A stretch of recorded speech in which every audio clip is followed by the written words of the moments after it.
Kapatid ko,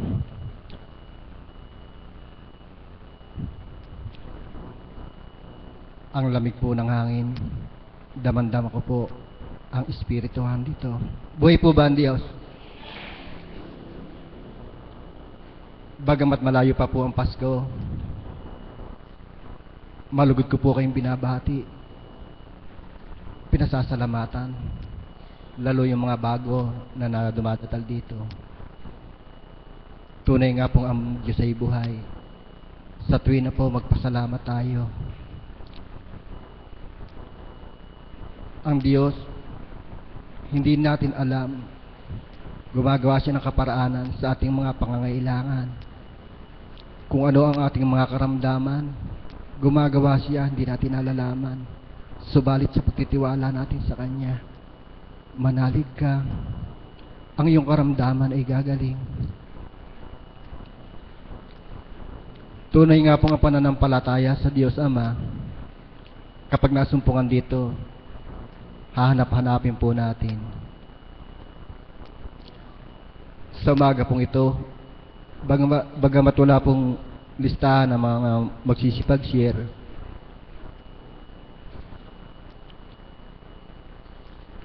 ikaw na po, Ama, ang manguna sa amin.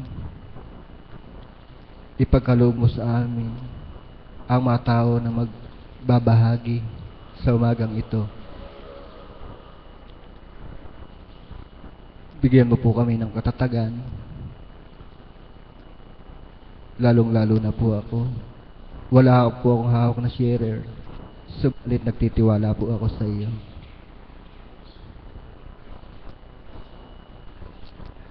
Isang magandang umaga po sa mga alagad, sa mga tagasunod, choir, sa ating organista, sa IT team. Tunay nga po ang Diyos ay buhay. Buhay po ba ang Diyos?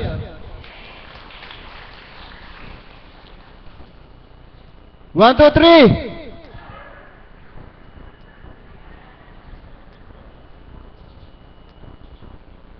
Masaya po ba kayo? Nung po tayo ay umiindak, ang sarap po ng pakiramdam pagkatapos, ano po? Ganyan po talaga pagka tayo nasa buhay na Diyos. Pagkapiling natin ng Ama, talaga pong saya, galak. Bagamat wala po magsishare, magbahagi lang po ako ng konti sa aking buhay. Kanina po, habang ako'y nandun sa aking gawain, iniisip ko po hindi na ako aabot. Subalit buhay ang Diyos, talaga pong napakadakila niya. Lahat ng gampanin ko, nagampanan. Kaya po, tunay nga po na kung tayo magtitiwala, wala pong imposible sa Kanya.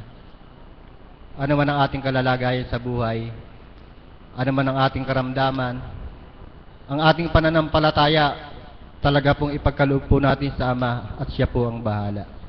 Ngayon po, dadako na po tayo sa mga nais magbahagi, mag-share ng kanilang mga nadama sa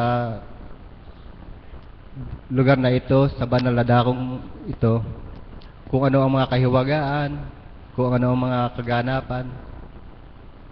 Inaanyayahan po ang bawat isa. Malaya po kung ano ang maibabahagi. Sa inyo pong kapahintulutan, ang una ko pong tatawagin, isa pong alagad. Malugod ko pong tatawagin ang kapag siya'y nagbabahagi, tunay nga pong namnam na namnam ko. Bagamat lahat ng nagsishare, lalo higit ang mahal na po kapag nagmimisahe, talaga pong dinadama ko. Tawagin po natin ang ating mahal na alagad, si Tita Beth po. Palakpakan po natin ang buhay na Diyos.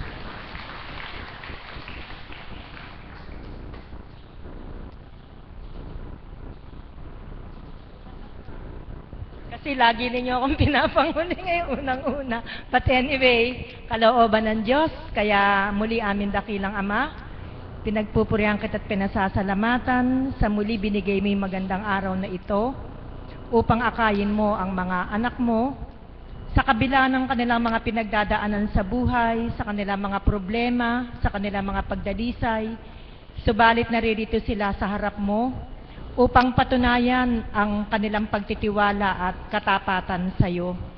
Kaya, nawa mahal na Ama ay hindi sila mabigo sa pagpunta nila sa banal na lugar na ito sa araw na ito. Ano man ang nilalaman ng kanilang puso't kaisipan, kahilingan sa iyo, nawa Ama, sila ay pagbigyan mo. Amen. Muli nga po ay palakpakan po natin ang ating buhay na Diyos. Habang ako po ay nakaupo, napagninilayan ko po yung mga ginagawa po ng mga tao sa mga panahong ito. Ang lahat po ay abalang-abala ang kanilang kaisipan, ang kanilang katawan sa paghahanda sa Pasko, sapagkat ang panahon nga pong ito ay panahon ng tinatawag na paghahanda o panahon ng Adbyento. Marami pong paghahanda ang ginagawa ng mga tao. Siguro po marami po sa inyo naging abala noong mga nagdaang araw, nagsipaglinis, nagsipag-isis ng kanilang mga tahanan, mayroong nagsabit ng mga parol, nagsabit ng mga Christmas light, pero alam ko po, kokonti na po ang naglagay ng Christmas light kasi nga po, mahal nga po ang kuryente.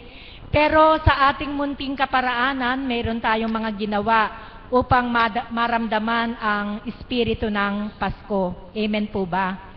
Mga kapatid, higit po sa paghahanda ng mga bahay natin, mga isusuot ng mga anak natin, mas marapat po o karapat-dapat na ang paghandaan natin ay ang ating sarili. Amen po ba? Dapat po makapaghanda po tayo kung paano po anumang oras dumating ang Panginoon sa buhay natin, tayo ay nakahanda. Sapagkat marami po tayong naririnig na mga pahayag, marami tayong nababasa na ang ating kaluluwa kapag humantong na sa takda, mapagninilayan po natin yung mga paghahandang ginawa natin sa ating buhay. Sapagkat ang atin nga daw pong kaluluwa, sabi nga nila, bakit nyo na lamang may langit at impyerno? Meron na bang nakarating doon para bumalik sa lupa at sabihin na oo nga, may langit at may impyerno? Wala naman kang nagsasabi eh. Pero tayo bilang mga Katoliko, bilang mga Kristiyano, marami na tayong aral na narinig na talagang dalawa lang ang patutunguhan ng kaluluwa ng tao. It's either langit or impyerno. Pag mabubuti ang ginawa mo habang ikaw ay nabubuhay dito sa mundo at nakasunod ka sa kalooban ng Ama, may clue na tayo kung saan tayo pupunta. Subalit kung habang nandito tayo sa mundo, ginugol natin ang ating panahon sa mga bagay para sa ating sarili, hindi tayo nakatupad sa kalooban ng Panginoon, may clue na rin tayo kung saan tayo pupunta.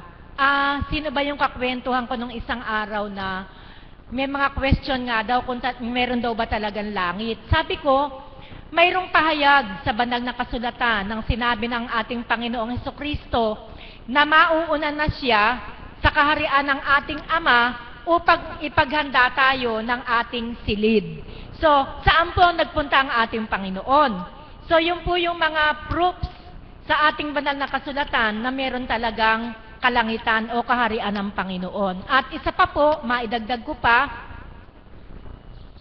minsan po sa pagmimensahe ng banal na Espiritu sa katauhan ng ating mahal na Apo Kunching, sinabihan po niya ako na i-research ko kung mayroong langit at kung mayroong purgatorio. Yung po pala ang pina-research niya sa akin, kung mayroon daw po bang purgatorio.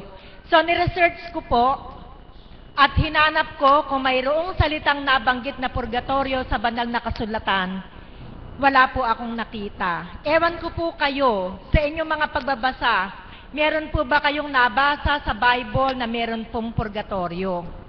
Ang binanggit lang po ng maraming beses ay ang salitang impyerno na binanggit, ginamitan ng iba't ibang kataga. Merong ginamitan ng naglalagablab na apoy, merong term na ginamit na Hades, merong diretsang sinabing impyerno.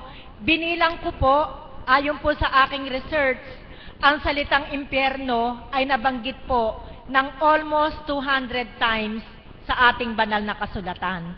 So, nangangahulugan na talagang merong impyerno. At ang salitang kalangitan na ginamitan din ng iba't ibang word para po matukoy ang kalangitan, nabanggit po ng kulang 100 beses sa banal na kasulatan. Ang purgatorio daw po ay galing daw po sa salitang purga. Ano po ba ang nangyayari pag tayo nagpupurga?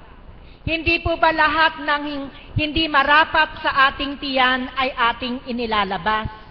So ang ibig daw pong sabihin ng purga ay paglilinis. At ang paglilinis daw po ay nagaganap habang tayo ay nandirito sa mundong ating ginagalawan. Palakpakan po natin ang ating Panginoon. Naniniwala po ako na habang tayo nabubuhay, ito po yung panahon upang tayo ay maglinis.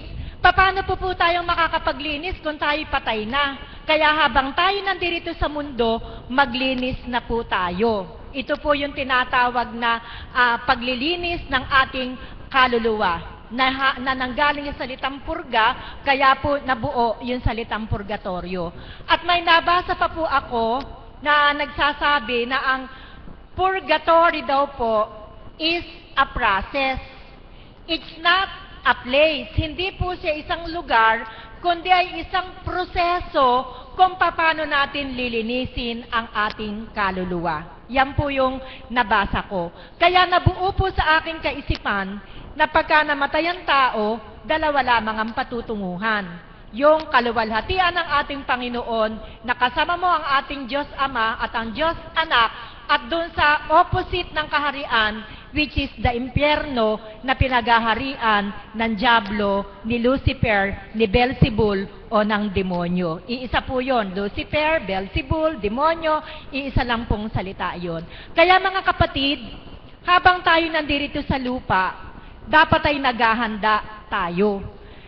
Diyan po natin dapat ginugugol ang ating panahon, lalo na po sa panahong ito na sadyang ibinigay ng Panginoon sa tinatawag na liturgical calendar para po tayo ay makapaghanda sa second coming ng ating Panginoon. Subalit, may mga kadahilanan kung bakit hindi tayo makapaghanda ng lubusan. Amen po ba? Ano po ang nagiging sagabal sa ating paghahanda? Hindi po ba't ang mga kasalanan? Marami tayong kasalanan, maraming tukso sa ating kapaligiran. At usually, ang parte ng katawan natin na nakikahikayat upang tayo matukso sa paggawa ng kasalanan, unang-una ay ang, anong bahagi ng katawan natin ang nagdudulot sa atin ng pagkakasala? Unang-una, pakilakas po, mata. Nagdudulot ng pagkakasala ang mata dahil sa mga bagay na ating nakikita. Amen po ba yun? Makakita lang tayo ng isang bagay, halimbawa, ginawa itong halimbawa ng ating mahal na Apo Kunching. Nakita lang na magkasama si Pedro at si Petra, nagkasala na yung mata, iba na yung inisip ng kanyang kaisipan. Nung pala, nagkasabay lang. Binigyan na agad ng ibang interpretasyon na sinabi ganito, ganito, ganito, nakalikha ng tinatawag na chismis, kaya yung mata nagdulot na ng pagkakasala. Kaya ano po ang sabi ng ating banal na Espiritu? Kung kayo daw po ay magkakasala sa pamamagitan ng ating mata, mas mainam daw po na isara na lamang ito. Kaya sabi po ng mahal na Apo, natatandaan ko, may pasyenteng bulag. Sabi po niya doon sa pasyente, mapalad ka kapatid ko, sapagkat hindi na nagkakasala ang mga mata mo.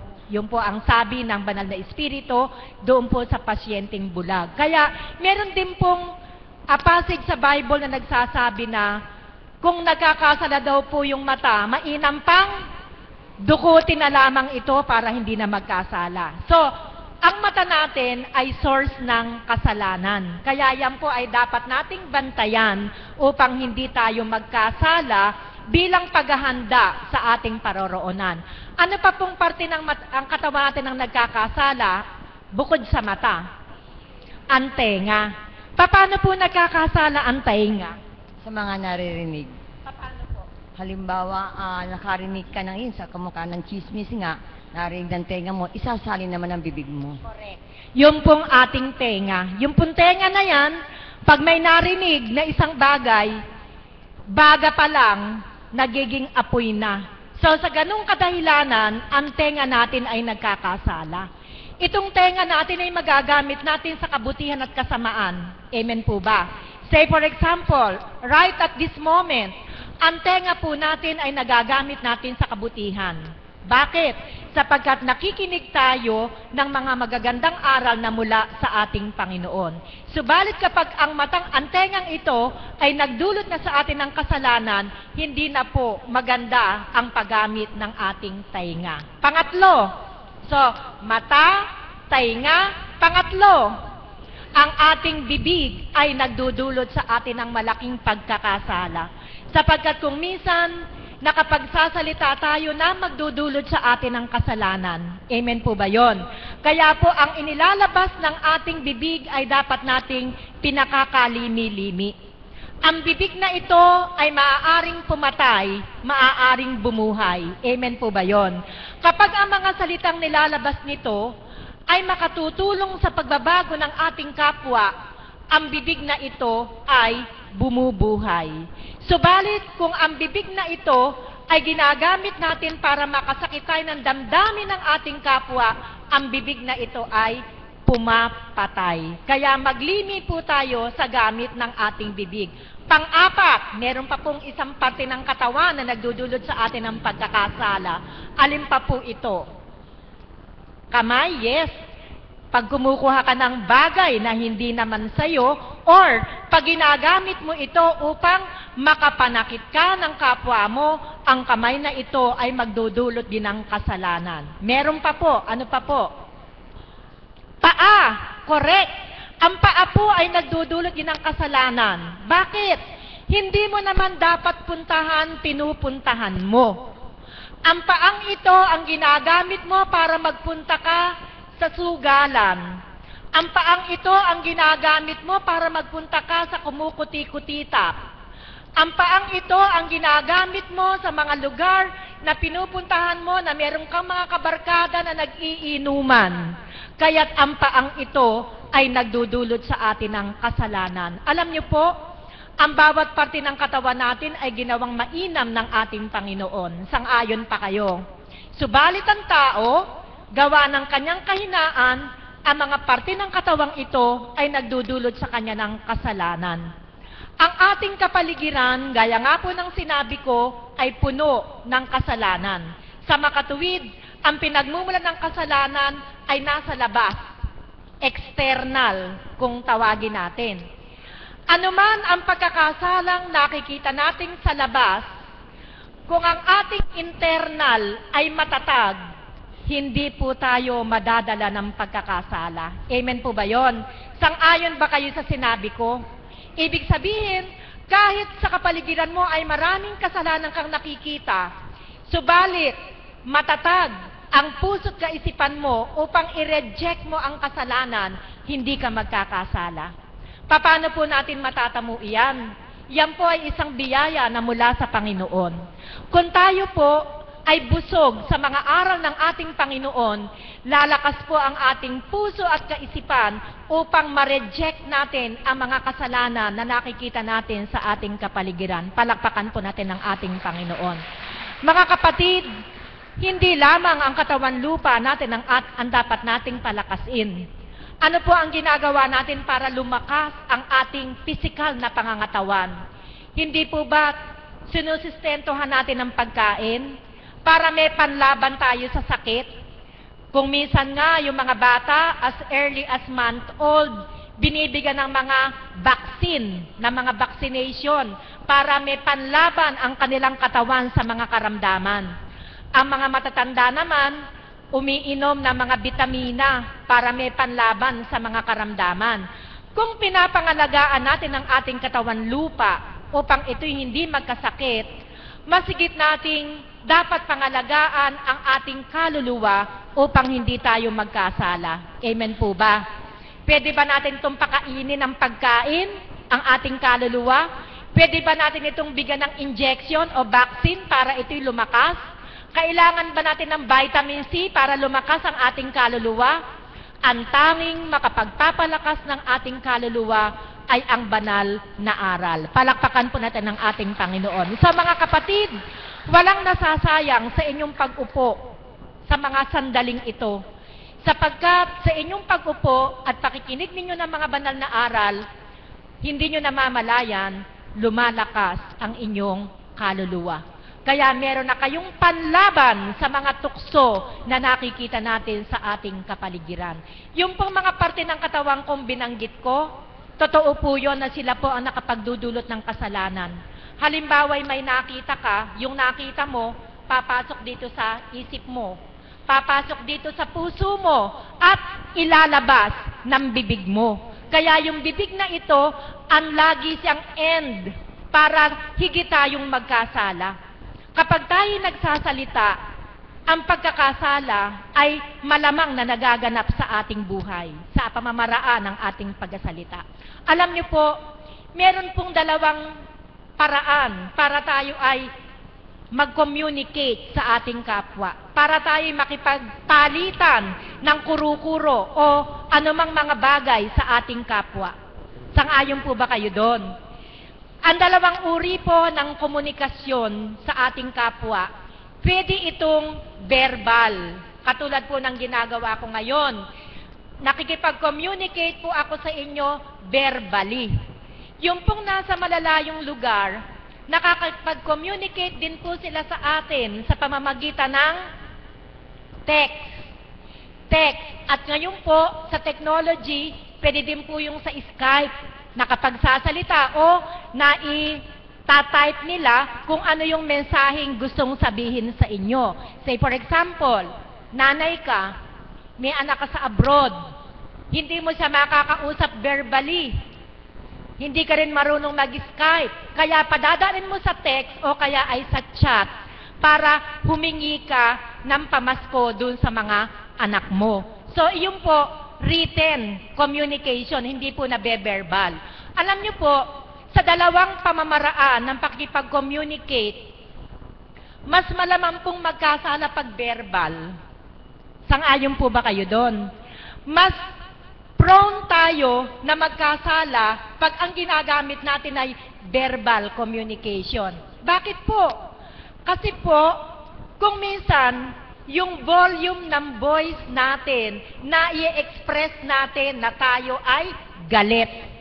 Samantalang sa written, hindi natin ma-express sa kausap natin na tayo ay nagagalit unless nagagamit ka ng mga words na mararamdaman nila na kayo ay nagagalit. At ito pa nga po pala, sa chat po kasi, saka sa text, na ipapadama po ng ka-text ninyo o ng ka-chat ninyo, nagalit kayo pag ang ginamit ninyo ay capital letters. Tama ba yon, Lovely? Pagka ang text ninyo o ang chat message ninyo ay ginamitan nyo ng puro capital letter, kahit hindi nyo po sabihin galit kayo, ang ibig sabihin po nun, galit kayo. Kaya mag-ingat din po kayo sa pagte-text at pakikipag-chat. Dapat po, small letter, ang ibig sabihin, suwabe lang ang damdamin ninyo. Sa verbal communication, sabi ko nga po, yung volume ng voice ninyo makapagpapahiwatig na kayo ay galit. Kaya kung minsan, hindi ka naman galit, malakas yung boses mo, sasabihin, bakit ka ba nagagalit? Paano nga malakas yung volume ng salita mo? That is one. Pangalawa, yung facial expression. Kapag nagsalita kayo, nakikita ng kausap ninyo kung galit kayo dahil dun sa ekspresyon ng mukha ninyo. Pagka ang ekspresyon ng mukha ninyo habang nagsasalita ay para kayong tigre na mananakmal, ibig sabihin, galit kayo. Pero kung nagsasalita kayo na banayad ang mukha, nakangiti kayo, ibig sabihin, hindi kayo galit. Liban nga lamang dun sa mga tao na gumagamit na tinatawag na reverse psychology, na kahit na nagagalit sila, nire-reverse sila kausap, kahit galit, nakangiti. Pero, ang dibdib niya ay galit na galit. Kaya, ang ibig ko lang sabihin sa inyo, mga kapatid kong nandirito, mga kapatid kong minamahal, dapat po nating pagnilayan na ang ating tainga, mata, bibig ay magdudulot sa atin ng kasalanan. Kaya lagi po natin silang babantayan. Mayroon pong kaparaanan upang ang mga ito hindi magkasala. Sa papaano pong paraan? Ang tanging makapagkokontrol niya ay ang ating panalangin. Kung halimbawa, meron kang kapitbahay na naiinggit sa'yo, lagi ka niyang chinichismis sa kapitbahay mo, ano gagawin mo? Ano po gagawin niyo?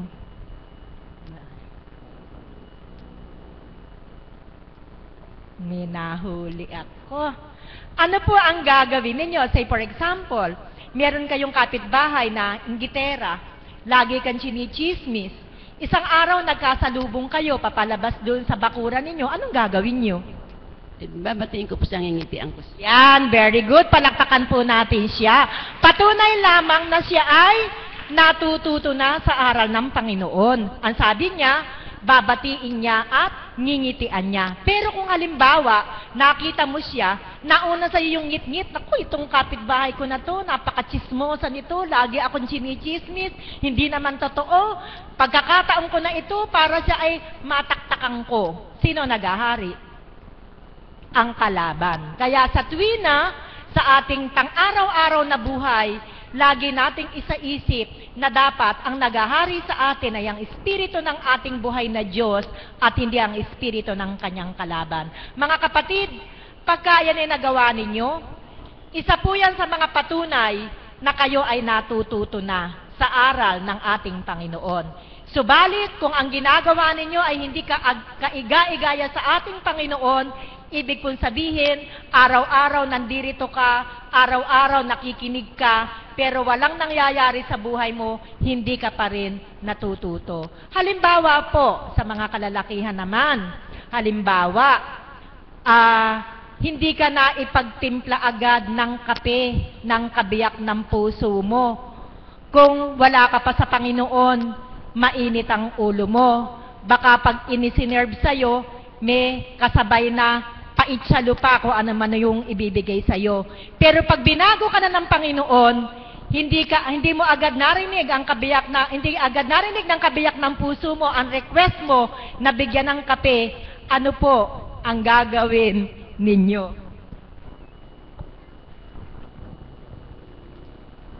Lalo na po yung may mga karamdaman na paghanap, mararamdamin po. Pag hindi mo agad nasunod, iba na. Kayo po, sa ganun sitwasyon, ano po gagawin nyo? Pasensya na po kayo. Iba na nagsasabi na ito. Hindi ko po masyadong nadinig yung sinabi nyo. Pero, opo. Opo, ang sabi ko po, dati, hindi po ba may sakit kayo dati? Sinasabi po yan ng banal na espiritu na, at naobserbahan naman natin, pagka ang tao may karamdaman, lalo na yung mga paralitiko, yung mga silbihin, laging mainit ang ulo. Subalit, kung kilala mo na ang Ama, nakarinig ka na ng aral niya, halimbawa po, kapatid, humingi ka ng sustagen sa kabiyak ng puso mo, hindi ka pala narinig agad nang iserve sa'yo pagkatapos mong sabihan ng 3 beses kung ano hinihingi mo. Hindi agad na-iserve sa'yo. Ano po ang magiging damdamin at reaksyon ninyo? Medyo po magdaramdam lang ng konti. Kasi po kung siya po yung may karamdaman at nanghingi sa akin, sigurado ipag-serve ko siya at mano. Pero dati po magagalit na po ako sa kanya. Sabihin ko po sa kanya, ganyan pala kayo, nung wala akong karamdaman kahit ano hingin sa akin natutupad. Ngayon ako manghihingi sa inyo hindi man lang nyo ako pansin. Pero po ngayon nakilala ko na po ang Ama, pag po ganun, sabihin ko na lang sa kanya na salamat kahit di mo ako binigyan. Pero huwag kang mag-alala, mahal na mahal pa rin kita. Yun po.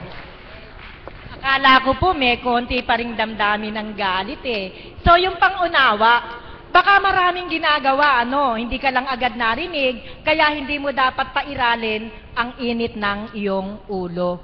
Halimbawa po naman, aalis kayo, pupunta kayo sa isang lugar. Yung medyas na gusto mong isuot, hindi mo makita. Kaya tinanong mo yung mga kasambahay mo, walang makapagsabi kung nasaan yung paborito mong medyas na isusuot mo. Ano po ang gagawin ninyo? Ang gagawin ko po palibasa po kasi mula sa umpisa talagang likas na malambing kami sa isa't isa. Kaya po tatawagin ko lang, lalapitan ko, akbayan ko, darling, pakihanap naman at kailangan mo isuot. Iyon po ang totoo nagaganap sa amin. Nakita naman po nyo, talagang may kalambingan. Kaya hanggang sa huli sandali po, itataguyod na yun. Okay, till death do us part. They will love each other. Okay po, maraming salamat po. Tunay pong yun ay pagpapatunay na nag-grow na tayo sa ating mga kaalaman dito na natututunan sa banal na lugar na ito. Isa na lamang po, isang sitwasyon na lang. Maganda po yung ganito Napapatunayan po natin kung meron ng nababago sa ating pagkatao. Halimbawa po, isang araw ng linggo, humihingi ng tulong yung kabiyak ng puso mo kasi ang dami niyang ginagawa. Nagpapatulong lang sa'yo sa mga gawaing bahay. Subalit, yung kumpare mo kinukulit ka. Sabi sa kanya, pare, nakagayak na yung mesa, nandun na yung pitsil, nandun na yung baso, naiikot na para tayo ay makapagtagaya na. Ano po ang gagawin nyo? Ako po naman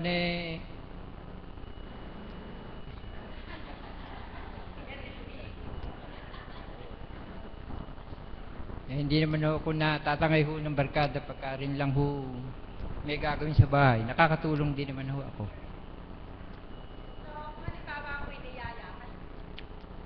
Hindi ho pinapansin ho yun pagka gano'n.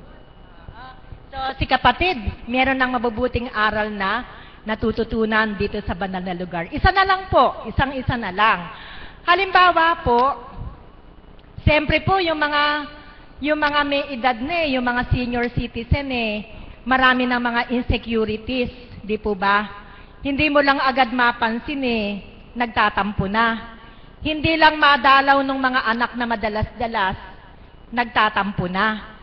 Halimbawa, isang araw ng linggo, nagluto ka ng masarap na pagkain kasi ine-expect mo na darating yung anak mo para dalawin ka. Dumating ang 11:30, wala. 12 o'clock, wala. Natapos ang maghapon, hindi dumating. Ano ang mararamdaman mo? Sa totoo po, pag-araw ng linggo, yung asawa ko po, nagluluto talaga siya ng ulam na para sa lahat ng mag-anak at saka sa tatlong anak kong, sa mga anak kong may asawa. Pag hindi po dumating sa maghapon yung mga anak namin, o kaya natansya niya na baka hindi makakarating oras na ng tanghalian, sasakay na po niya sa jeep, yung mga niluto niyang ulam, isa-isa po nirarasyon na niya sa kanyang mga anak. Ganun po magmahal ang aking asawa. Patunay na tayo ay natututo sa ating Panginoon. Nawa po mga kapatid, sa iba't ibang sitwasyon na ipinresent ko sa inyo, nawa po higit na magpatibay sa bawat isa sa atin para tayo ay makalaban sa mga kasalanan na ating nakikita sa ating kapaligiran. Tandaan po natin na ang ating kapaligiran ay puno ng kasalanan. Externally, marami tayong nakikita. Subalit, kung gaano katatag yung ating internal well-being, kahit po maraming kasalanan tayong nakikita, kung ito'y malakas at matatag, maiiwasan natin na tayo ay magkasala. Magandang umaga po at maraming salamat.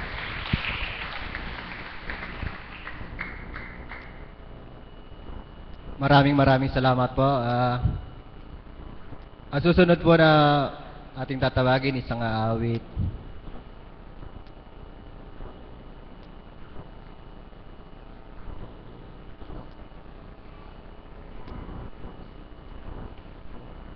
Tinatawagan po ang magbibigay ng isang awit, si Jelay.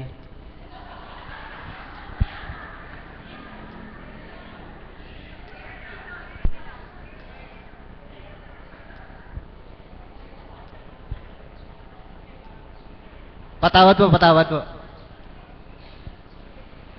Patawad po, ma'am.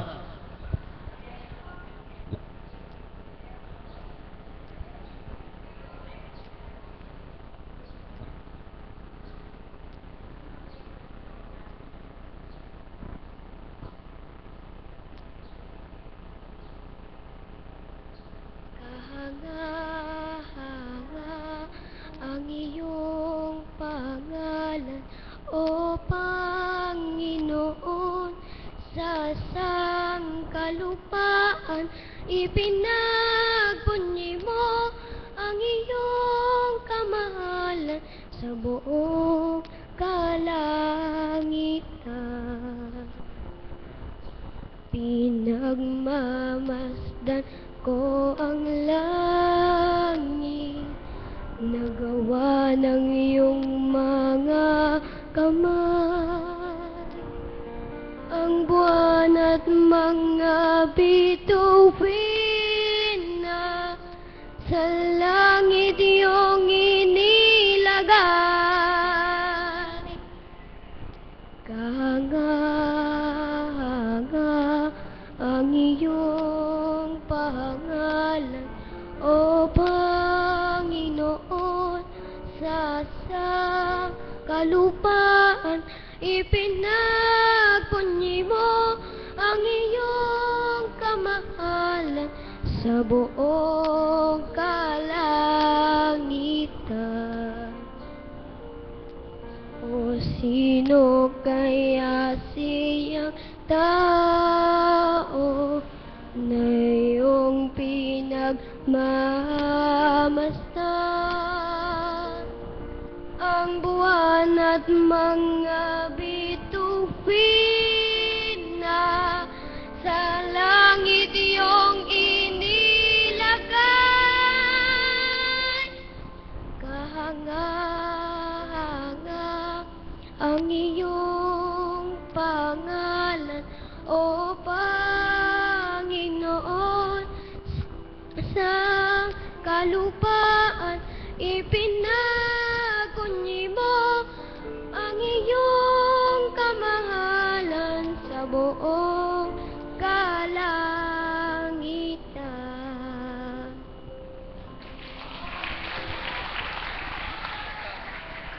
Isa pa.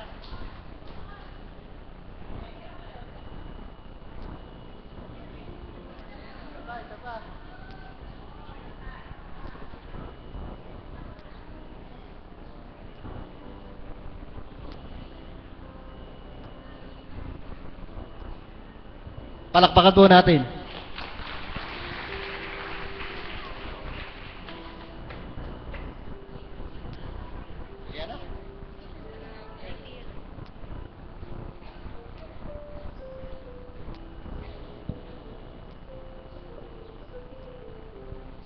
I'm so blessed, my Lord, I can see you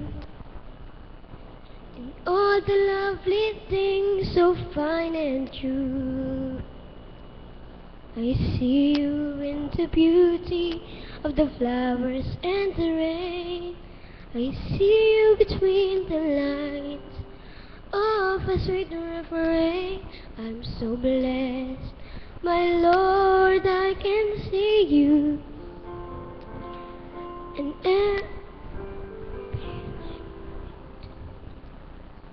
I can see you in the beauty of the stars at night. I see you in my life, I feel alright. I see you, Lord, in sorrow and in happiness. I see you in the glory of sweet success. I see you, Lord, every hour, every day. I can see you, Lord, whenever I pray.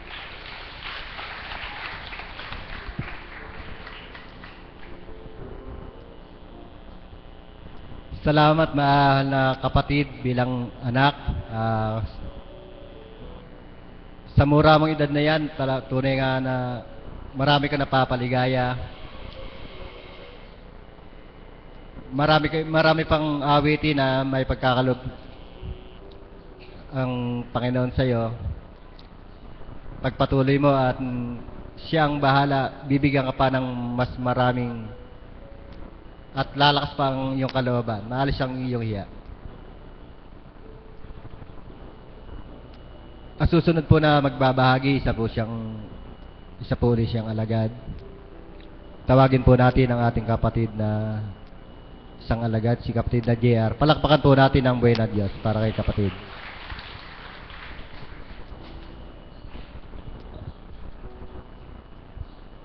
Buhay po ba ang Diyos? Magandang umaga pong muli sa ating lahat.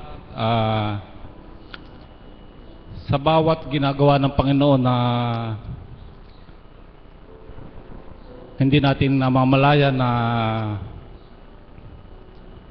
ipinagaganap niya sa ating buhay, paano nga po ba natin siya mapapasalamatan? Ako po sa akin po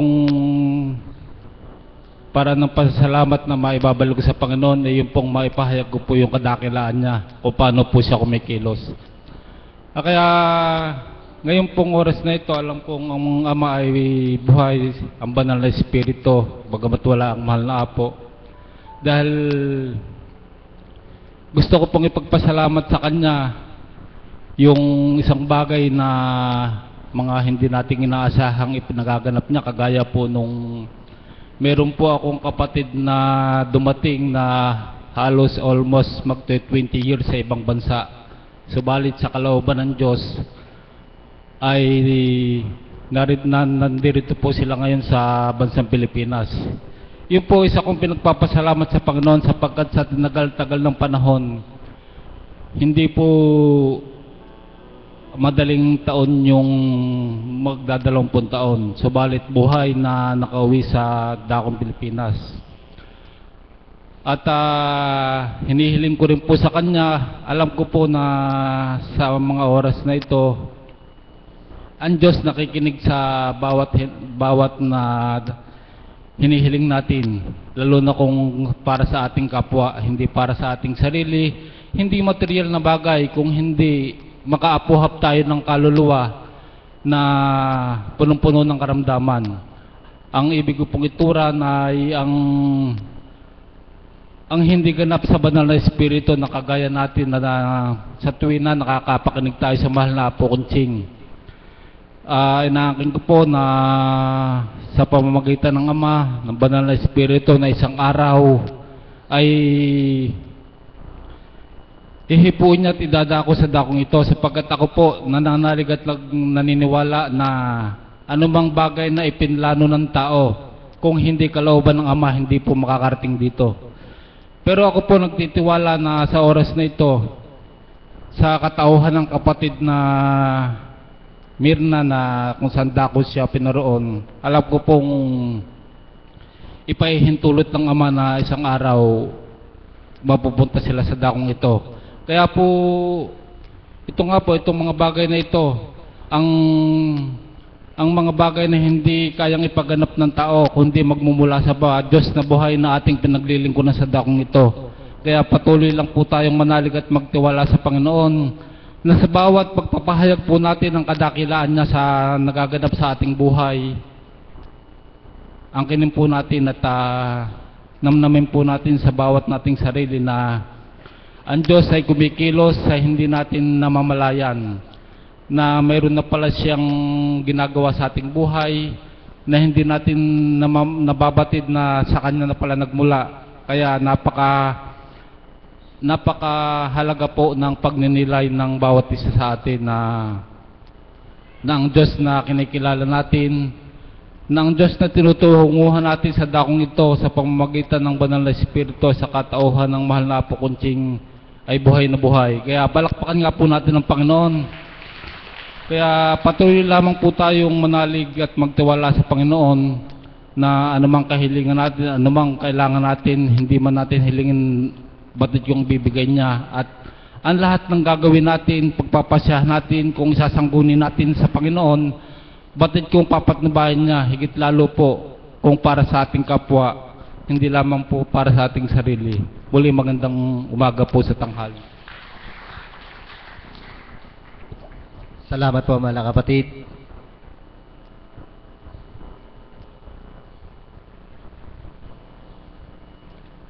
Sino po ang may ibig magbahagi? Taas po ang kamay.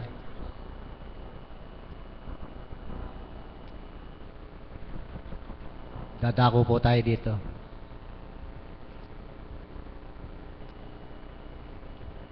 Sino po maabotan ko ng mic?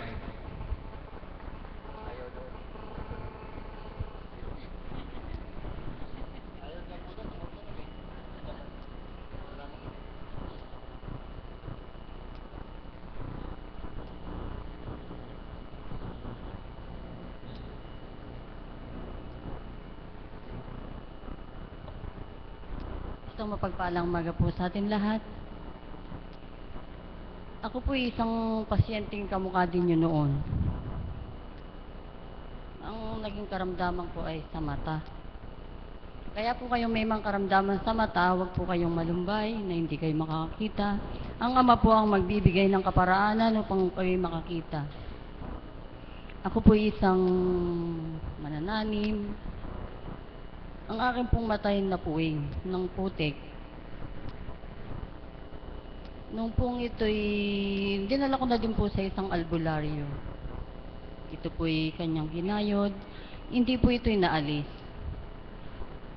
Nung pong gumagapas na po kami doon, ito pong isa kong mata nakakakita pa. Ito pong isa hindi na, nakapikit na po siya, namamaga. Gumagapas po ako doon. Sabi nung matanda na lalaki, ay iningi ka, magpunta ka eka doon. May nanggagamot eka si Conching. Sabi niya, sino po ka akong Conching? Doon eka sa inyo. Inulit ko na naman po, sino po ba yon? Si Ate Conching po ba? Oo, sabi niya. Sige eka, magpunta ka doon. 3:00 po ng apon. Nagalis na po ako ng panjama, sambra, tsaka sombrero. Tumungo na po ako doon. Tinanong ko po kay Nanay Pareng. Hindi, sabi ko, nasan po ba si ate? Nandun eka, nandun sa kulungan ng baboy. Sabi po ganyan. Wala pa po itong dambanan nito, wala pa pong ano.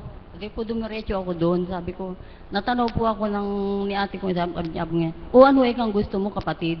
Wala po akong gusto, sabi kong ganon. Kayo po ang gusto ko, bakit?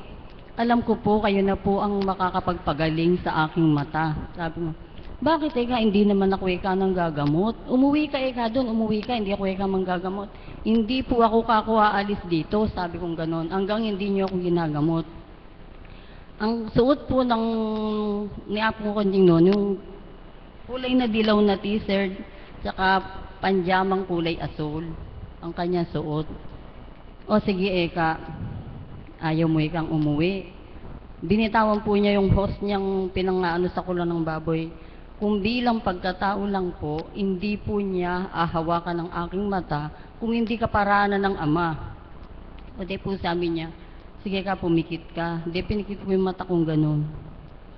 Kanya po niyang ginanon, inaplas na ganun. Sige eka, idilat mo. Alam niyo po kung anong nakita ko? Ang Divine Mercy, nakaputing kasuotan, na kulay asul ang kanyang mata. Napakabango po ang lumalabas sa kanyang mga mata. Pagdating po ng, sabi niya, magbalik kayo ka ng 6:00 ng umaga, 3:00 ng hapon, 6:00 ng hapon, sabi niya. E di po, nagbalik po ako. Si kapatid na Donnie po ang sumusundo sa akin, pag-aalis ang mahal na apo pag maaga. Sabi niya, kaya pinapatawag kita, aalis ako. Pagdating po ng 3 araw, huwag mong ipagsabi na ako'y nanggagamot. Hindi ako eka nanggagamot. Kasi may nakaramdam na po yung puso ko ng kagalakan, nakaramdam mo po ako ng kaginhawaan. Ngayon po may nagtanong sa akin, saan ka ba eka nagpupunta? Doon ka ako kay ate, nanggagamot eka. Oo eka, sabi niya, paano ekang manggagamot? Nababaliw na eka iyon. Sabi ganun, punta ka pa ng punta doon. Sabi ganyan, may masamang espiritu yung maano sa kanya. Sabi ko, hindi po ako kumikibo. Hindi po ako nagsasalita. Diretso lamang po ako na pumupunta dito. Nung pong 7th araw ko na, may papunta po ako dito, 3:00 ng hapon. May nakita po akong nagpuprosesyon doon po sa tapat ng, malapit po sa bisita. Sabi ko, po ako may prosesyon. Sabi ko, papunta na dito. Iyan ang patunay ko sa iyo, anak ko. Nang masilayan mo ang kaliwanagan ng iyong mga mata, nang lubusan ka nang gumaling. Walang hanggang pasasalamat sa Panginoon na binigyan niya ako ng kaliwanagan ng mata upang makapaglingkod sa kanyang ubusan. Nung pong magaling na po, sabi na po ng mahal na apo, o ano, maglilingkod ka na. Sabi niya, tinitingnan ko lang po ang mahal na apo. Sige, naiintindihan kita. Sabing ganyan. Bakit po ganun ang mahal na po ko? Kasi po ang kabiyak ng puso ko na hindi po niya lubusang maunawaan ang gawain ito, kaya po hindi ako sumunod kagad sa kalooban ng Ama upang maglingkod sa Kanya. Nung dumating na po yung takdang panahon na maglilingkod na ako sa Kanya, binigyan pong karamdaman ng kabiyak ng puso ko, linak po niya ang 2 balikat nito. Nung pong naalis na po yung kanyang paglalak ng balikat niya, tinanong po siya ng mahal na apo. Una po ang aking ama ang tinanong niya, ano Eka, kaya ninyong maglingkod ang anak mo? Tumango po ang ama ko, sumunod po ang kabiyak ng puso ko, magkatabi po sila. Ano, tanggap mo na? Sabi niya, opo apo, sabi niya, tanggap ko na po ikaw maglingkod ng kabiyak ng puso ko. Subalit nung natanggap po ng kabiyak ng puso ko, muli na naman po siyang nagkaroon ng karamdaman. Nito lang pong nakaraang January, nagkakaramdaman na naman po siya nang nagkatubig po siya sa baga. Nung pagdating po ng January, February, inano na po siya, hindi na po siya masyadong nakakapunta dito. Nahirang po siya ng isang cup dito. Sabi po ng mahal na apo, magpakatatag ka anak. Kasi ang kabiyak ng puso mo, bigla ang kanyang karamdaman na hindi na ito muli pang gagaling. Kung bilang tao po, hindi ko na po ito makakaya. Ngunit kaparaanan ng Ama upang ako'y maging malakas, maging matatag, upang makayanan ko ito. Nung pong nagpapabendisyon po ako kay Mami Bet, sabi po ni Mami Bet, anak, huwag kang malumbay, ang kabiyak ng puso mo, hindi man gumaling ang kaluluwa nito, subalit ang physical na kanyang katawan lupa ay lubusang hindi nagagaling. Sabi ko, opo, sabi ko pong ganon. Ade po, sabi niya, hindi na siya makakaramdam ng masyadong masakit ito. Walang hanggang papurit pasasalamat ko sa Panginoon. Mula po noon, sabi, hindi na po talaga nakaramdam ng masakit ang kabiyak ng puso ko sa kanyang karamdaman. Di po, pagkayari ko po kay Mami Bet, dumulag po ako kay Apo, anak, magtibay ka. Batid ko, kaya mo itong sasabihin ko sa iyo. Hindi nagagaling ang kabiyak ng puso mo, bibilang na lang ito ng araw. Sinabi po ng mahal na apo sa akin yon, araw ng Martes, Miyerkules, Huwebes, pinuntahan po siya ni Mama Mary. Nadinampian po niya dito, sabi niya, anak, ang buhay ng asawa mo nandito na. Di po ako nalumbay. Nagalak po ang puso ko. Nagbago siya, kinuha ng Ama, tuwiran siyang nakilala. Nung pong araw ng Biyernes, pinuntahan po ng mahal na apo. Siya po'y kanyang dinendisyonan.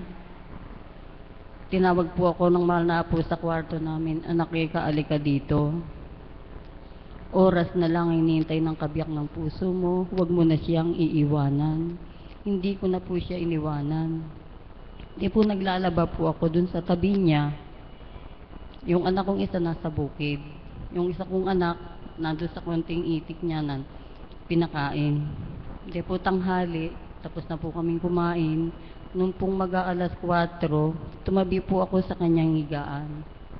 Sabi ko, anong masakit sa'yo? Sabi niya, walang masakit sa akin.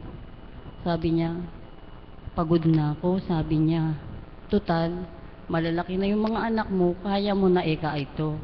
Sabi ko, bakit ganyan kang magsalita? Basta Eka, kayang-kaya mo na ito. O sige Eka, dalhin mo ko kay Apo sa araw ng Sabado.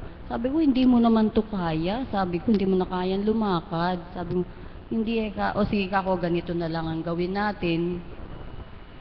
Mag-chaplet na lang tayo. Sige, sabi niya. Sumusunod po siya sa akin sa pagcha-chaplet. Natapos po namin yung chaplet. Nung pong huling nung pagdating po sa Diyos Ama, Diyos Anak, Diyos Espiritu Santo, nalagutan na po siya ng hininga. binawi na po siya ng Ama. Kaya walang hanggang pagpupurit, pasasalamat ko sa Panginoon hanggang sa binawian ng buhay, panalangin pa rin ang nasa kanyang isipan at puso. Walang hanggang, kaya kung wala pong ibinigay sa atin ng Panginoon na kanyang kinalugdan ng ating mahal na Apo Kunching, sana po kaya tayo pupulutin?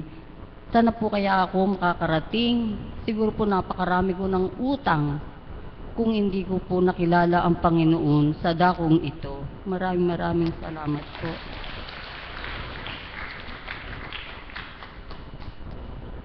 Salamat po kapatid sa inyong pagbabahagi. Tunay nga po ang kabiyak ng inyong puso ay masaya na sa piling ng Amang nasa langit. Purihan ng Diyos. Ang susunod po na magbabahagi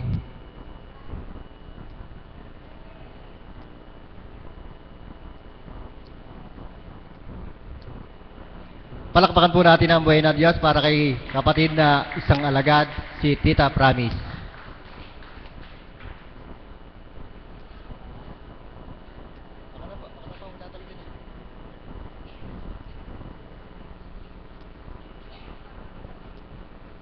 Maraming salamat po. Akala po siguro ng guro, siya lang ang marunong magtangay nito sa harapan. Palakpakan po natin ang buhay na Diyos.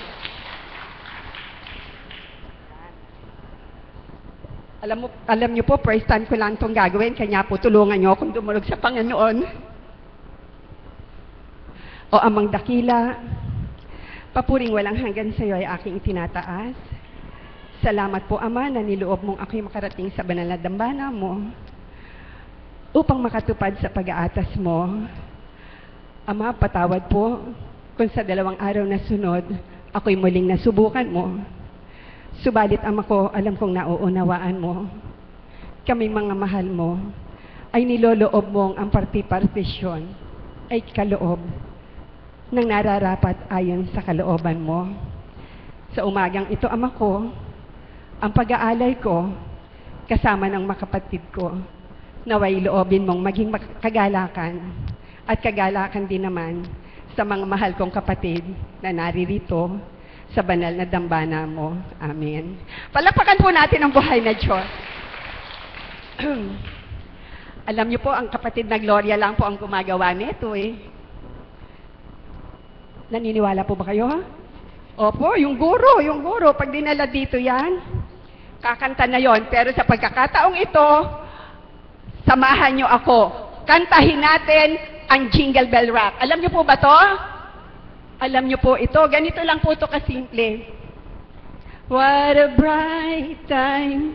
It's the right time to rock the night away.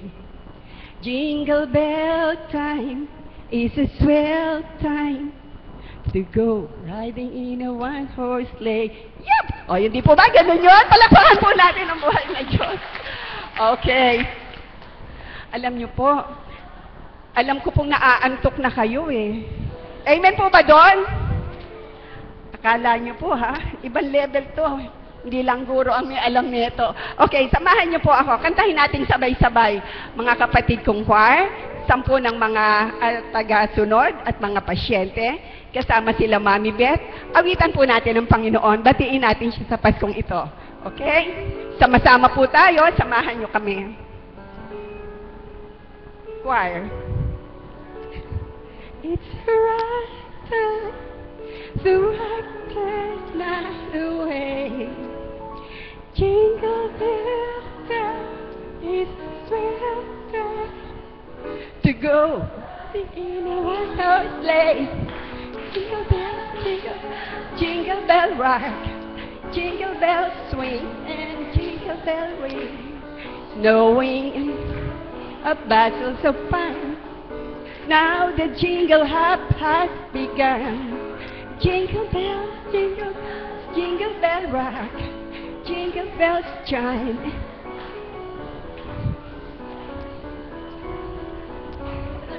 Alam mo ito, Mami, liga, tuturo kayo. Alam ito ng Mami ko, tuturo ko sa... Ang taas eh. Night away, jingle bell time, it's a swell time to go riding in a one-horse sleigh. Jingle, Jingle around the clock. Rock the jingle to the jingling beat. That's the jingle bell. That's the jingle bell rock. Maestro, baba natin ng konti. Baba natin ng konti, maestro. Kagaya ng pagbababa ko nito. Okay. Mataas po eh. Hindi maabot ng aking level. Alam nyo na po ngayon ang tono, ha? This time gusto ko mas malakas ang awit nyo kasama ko. Ayan. Eto na yan. Kay mami na yan. Mababa na yan. Hindi ko alam yan. Sige, mami, hanap.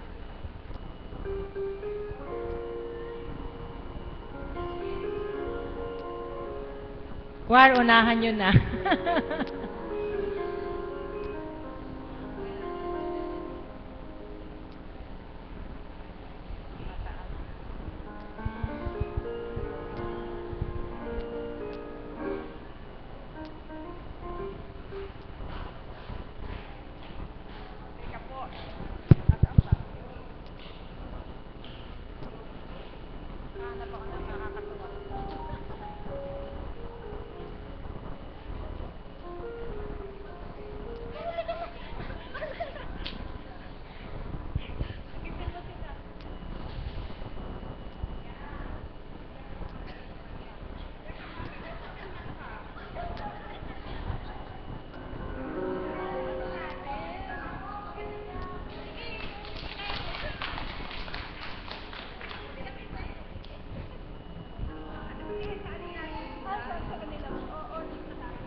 Hello po, magandang umaga po.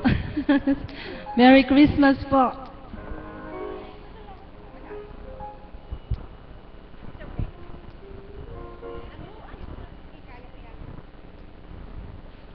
Mic daw po, pakilagyan lang po ng sound.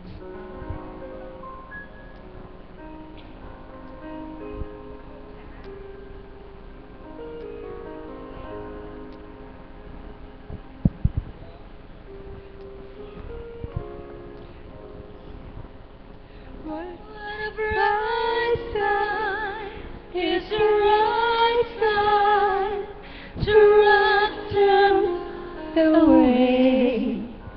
Jingle bell time, it's a swell time to go riding in a one-horse sleigh. Jingle bell, jingle bell, jingle bell rock. Jingle bells ring and jingle bell ring. Snowing and blowing up buzzes of fun. Now the jingle hop has begun. Jingle bell, jingle bell, jingle bell rock. Jingle bells chime and jingle bell time. Dancing and prancing in the jingle bell square. In the frosty air. What a bright time is the right time to rock the night away. Jingle bell time is the swell time to go riding in a one-horse sleigh. Giddy up, jingle horse, pick up your feet. Jingle around the clock. Mix and mingle to a jingle beat. That's the jingle bell rock. What a bright time is the right time to rock the night away. Jingle bell time is the swell time to go riding in a one-horse sleigh. Giddy up, jingle horse, pick up your feet. Jingle around the clock. Mix and mingle to a jingle beat. That's the jingle bell. That's the jingle bell. That's the jingle bell rock. O, di po ba? Salamat Nagising po. po ba kayo? More! Sumisigaw po ba kayo ng more? O, sabi ko na, sumisigaw kayo ng more. Eh. Tama po ba yung nadinig ko? More? Oo, malibang kay Tita Amor, it's more. Ayan. Palakpakan po natin si kapatid. Ayan, kayang-kaya mo to. Gaya ng pagkakakaya ko.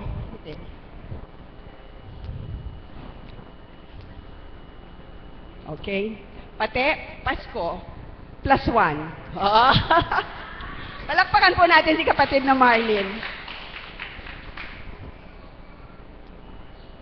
Naantok pa po ba kayo? Taas nga po ang kamay ng inaantok. O sige po, taas ang kamay ng mga masaya. Purihin ng Diyos, palakpakan po natin ang buhay na Diyos.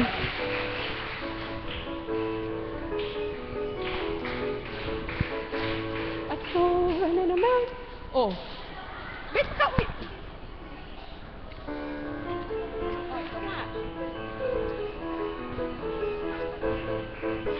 Pasko na naman. Okay. Pasensya na po. Palakpakan po natin, kulang daw sa palakpak. Ano ba talaga ate? Ha? Alam mo, sanay ako maglipat niyan eh. Okay. Ayan. Totoo na to. Pasko na to talaga. Yan.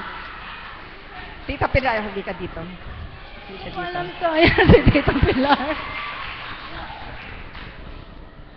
Actually, hindi po ako ang facilitator ngayon. Pasensya na po, nagko-concentrate ako sa adoration, pero hindi ko matiis na hindi lumabas. Ay, kasi paano naman? Alam mo namang kadueto kita lagi. Kanya, halika rito. Kinakabahan Sample, po sample, ako. sample. Halika. Maestro, sample. Teka muna. Masaya lang po kami kasi po, Dadating alam niyo na, po yun. mahal na apo. Palakpakan po natin ang buhay na Diyos.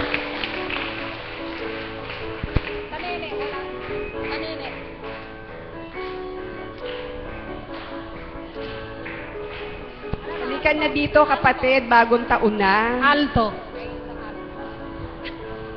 Naghahanap pa ng alto. Ayan. Alam niyo po, Birit Queen ito eh, pero hindi po siya uubra sa akin. Wala daw pong alto, kaya Ah, pagtsagaan sige. nyo na lang po ako. O, doon na lang daw po. Palakpakan niyo po ako, tsaka si kapatid na Pilar, at tsaka ang mga kapatid na choir.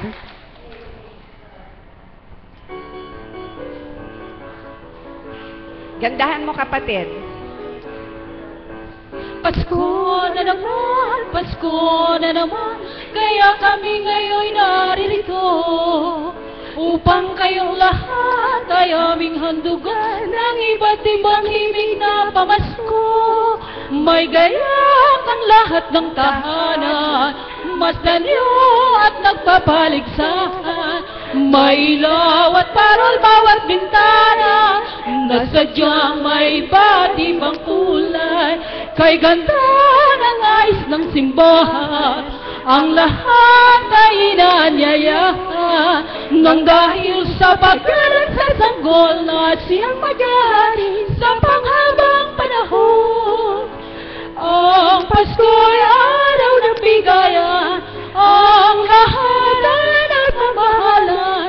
Tuwing Pasko ay lagi ng ganyan, ay sigla may gayakan bayan.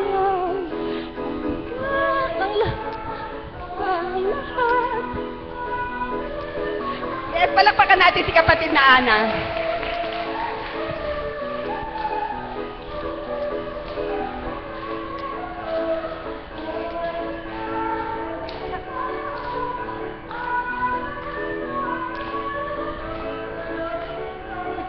Dapat mo na siya maghahari sa panghabang panahon. Pasko na naman, kaya kami ngayon naririto upang ngayong lahat ay aming handugan ang iba't ibang himig na pamasko. Maligaya, maligaya, maligayang Pasko Sa inyong lahat. Palakpakan po natin ang buhay na Diyos. Masaya lang po kami. Alam nyo na po Ayan. kung bakit. More. Sabi ko na, magugustuhan yung boses ko eh. Palakpakan po natin ang buhay na Diyos. Tatawagin kasi kapatid na bunso.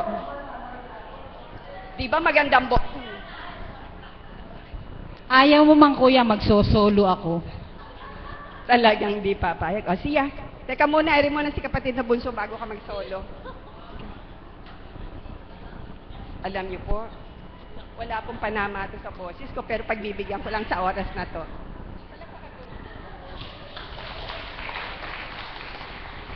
Purihin ka, Ama. Maluwat-luwat na po akong dito tumitindig sa harapan sapagkat dala po ng pagdalisay. Sa kabila ng ako'y ginagamit ng Panginoon sa pagpupuri sa Kanya. Subalit, yun nga po, sobrang sipon at ubo.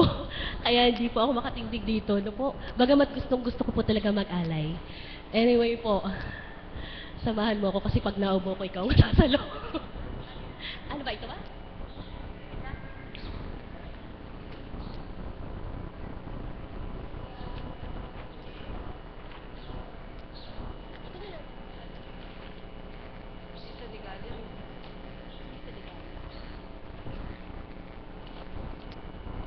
Po akong baso. Muli po, Merry Christmas po sa inyo lahat.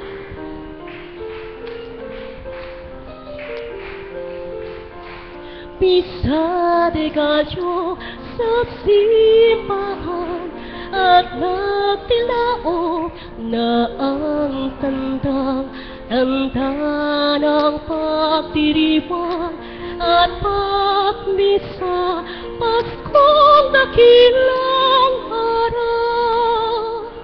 Ang awit na handog sa Diyos, mayroon pang kastanyetas. At ang koro, tuloy ang kanta, may saliw din ng pandareta.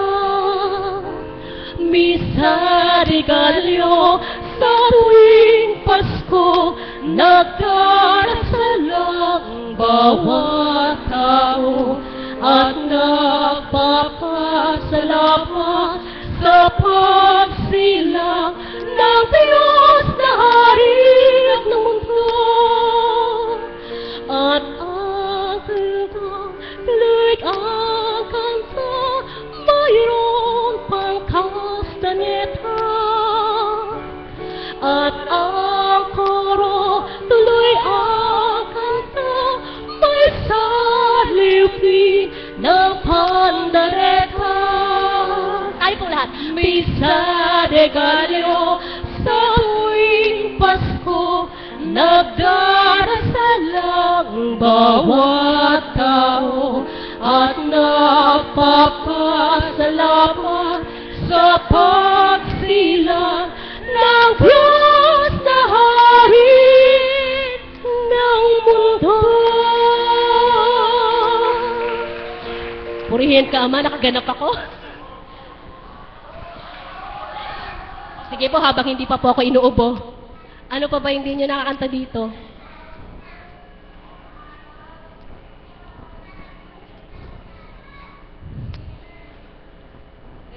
Ito? Okay. Pasko na naman, tay. Yung kanina.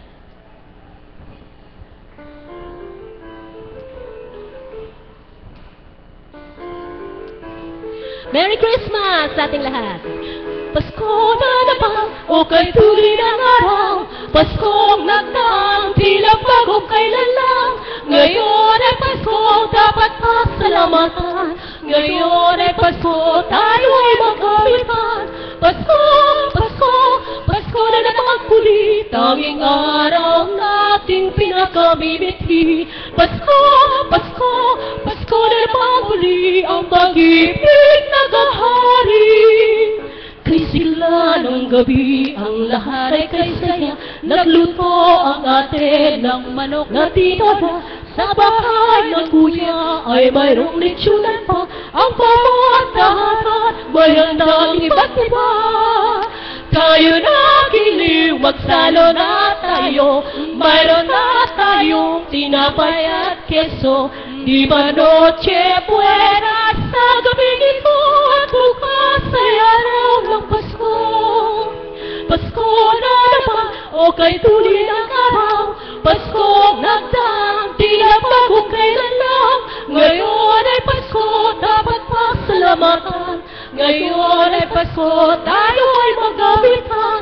Pasko, Pasko, tanging araw nating pinakamimithi. Pasko, Pasko, Pasko na muli, ang pag-ibig naghahari. Maraming salamat po at Merry Christmas po sa inyo lahat. Merry Christmas po sa lahat.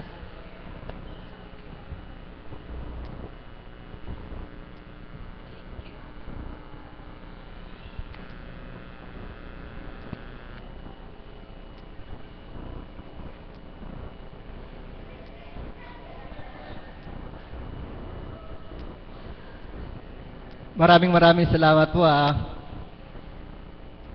Tunay nga po pag ako'y nakikinig ng mga awitin nila, lalo na yung pamasko, talaga pong ibang-ibang kagalakan ang aking nadadama.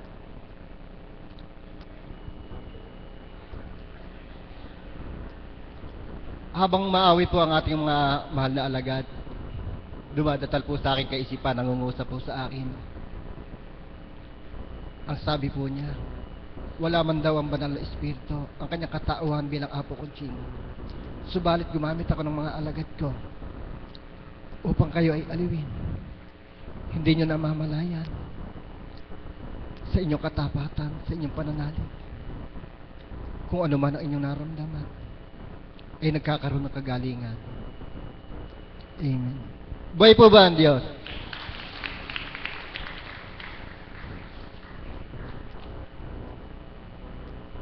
Parang gusto ko rin umawit Para sinabi ko rin po nung nakaraan, pero umitakda po ang pag-awit.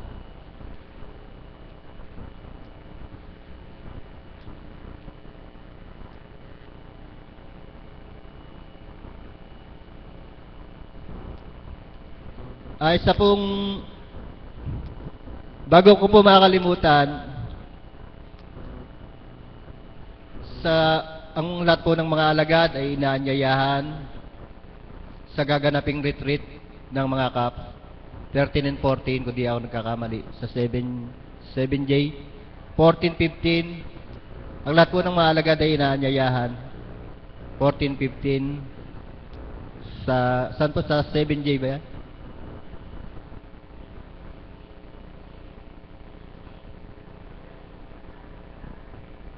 Sa Barangay Dalayap daw po. At ngayon po ay muli po tayo tatawag na isang sabihin po natin pampasayang bilang talaga pong pagka daw po tayo ay nagagalak na aliw, yung pong karamdaman natin, angkinin natin, totoo po talagang nababawasan, nawawala unti-unti. Ganyan po kumilos ang Ama. Kaya tawagan po natin ang isa nating kapatid na CAP upang siya maghandog ng kanyang mumunting tinig. Tawagin po natin si kapatid na Eli Fernandez. Palakpakan po mo.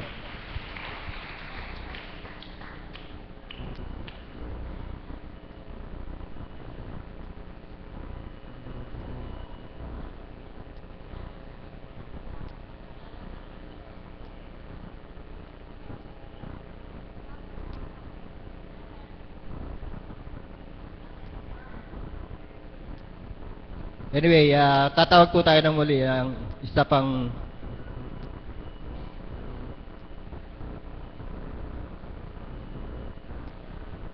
kanina po, may isa tayong kapatid na alagad. Tita, sabi ko mag-share ka. Subalit, ang sagot niya sa akin kung ano ang kalooban ng Ama. Totoo po talaga na kapag kakalooban niya, ipagkakaloob, walang imposible. Kaya kung ano man po ang ating mga iniintay, mga pinapangarap, kung ano man ang ating hinihiling na karamdaman upang tayo magkaroon ng kagalingan, ang kalooban ng Ama, wala pong imposible. Ngayon po tatawagin po natin ang ating kapatid na isang alagad. Kita kayo po.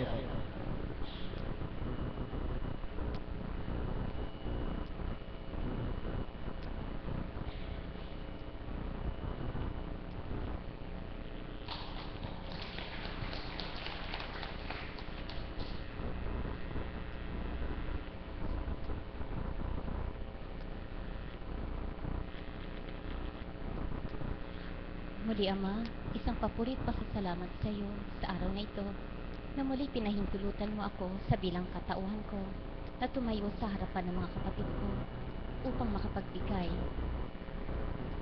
ng kalakasan, kaliwanagan na mula sa iyo. Nagtitiwala at nanalig ako, Ama ko, na ang lahat ng luluwal sa mga labi ko ay magmumula lamang lahat sa iyo. Walang hanggang papurit pasasalamat, Ama ko, ang muli kong ibinabalik sa iyo. Isang mapagpalang umaga po sa ating lahat. Gising na po ba kayo? Amen. Nakatanggap na po kayo niyan. Di po ba? Hindi lamang ang mga mata nyo ang gising. Marapat po, pati isip at puso nyo, damdamin nyo ay gising na gising. Amen po ba?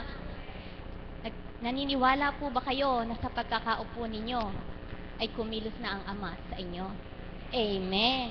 Kaya nga po, kayo ay patuloy na naririto, inaakay ng ating Panginoon upang sa tuwin ay bahaginan, alayan kayo ng kanyang mga hain.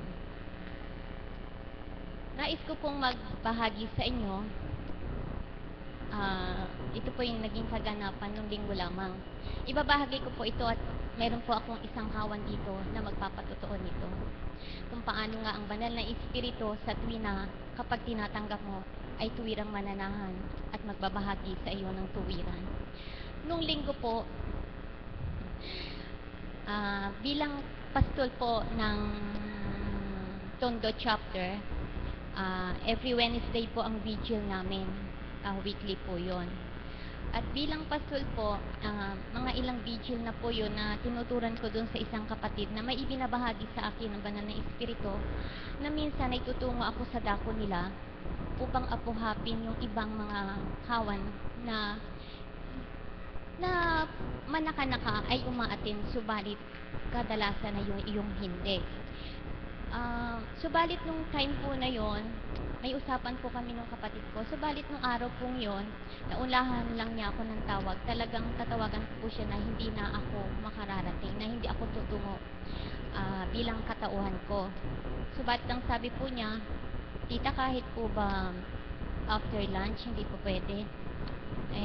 Kung ano pong kalooban, pero kung saganang ako po, baka po sa ibang araw na lang. Idudulog namin ito, sabi po niya. Purihin ng Ama. Nung pagkatapos po namin mag-usap, hindi na po ako napakali. Iba na po yung damdamin ko. Tinapos ko lamang po yung ginagawa ko at tumawag po ako na, tita, sige po, tutungo ako. Subalit, dinulog ko po yun na, Ama, batid ko, kalooban mo ito, na ito ay mula sa iyo, kaya tatalima ako. Buhay po talaga ang Diyos.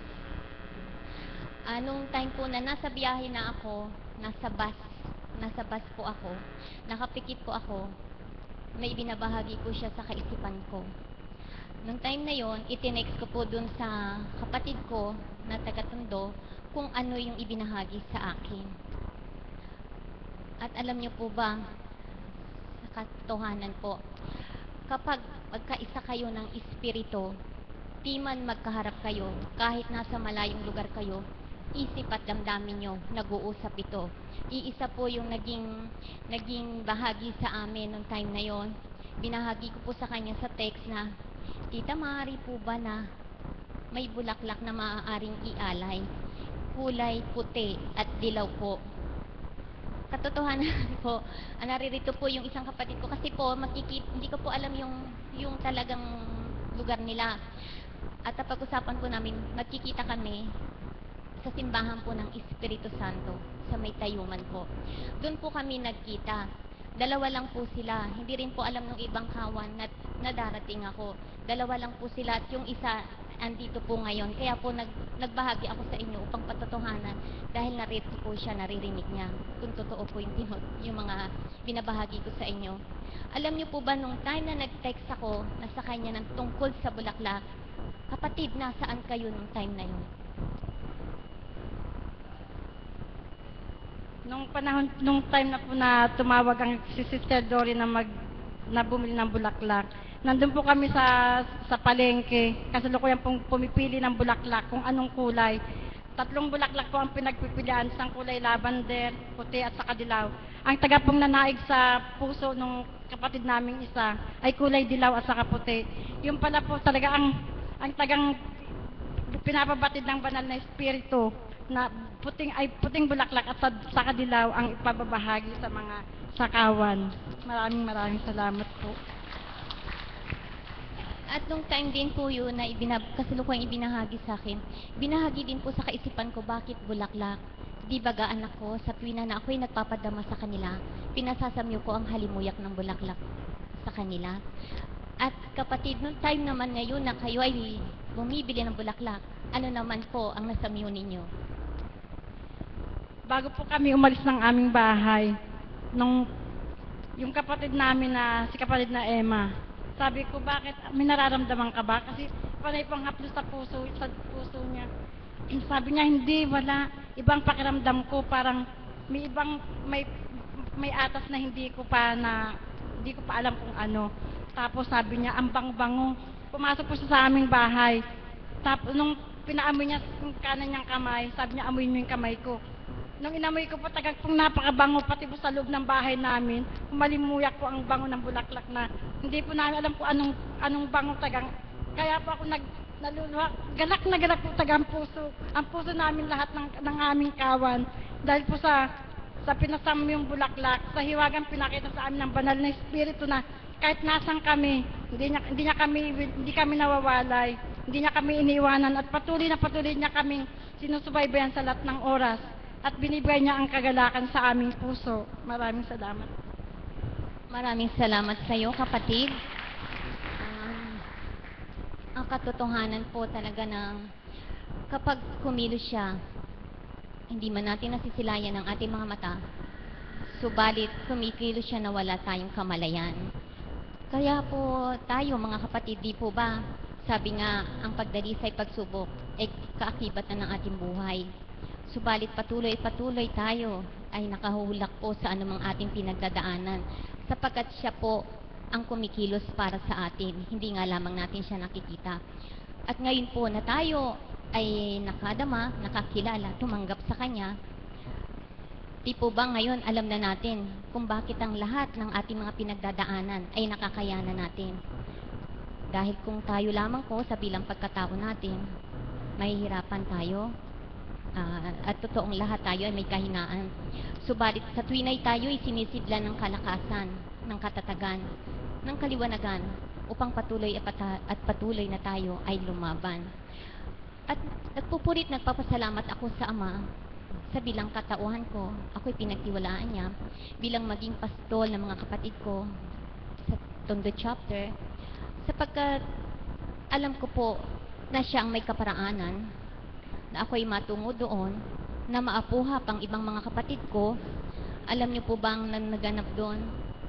Kasi nga po, dahil iisang lugar sila, yung mga manaka-naka na tumutungo sa vigil ay naapuhap para po nagkaroon ng retreat.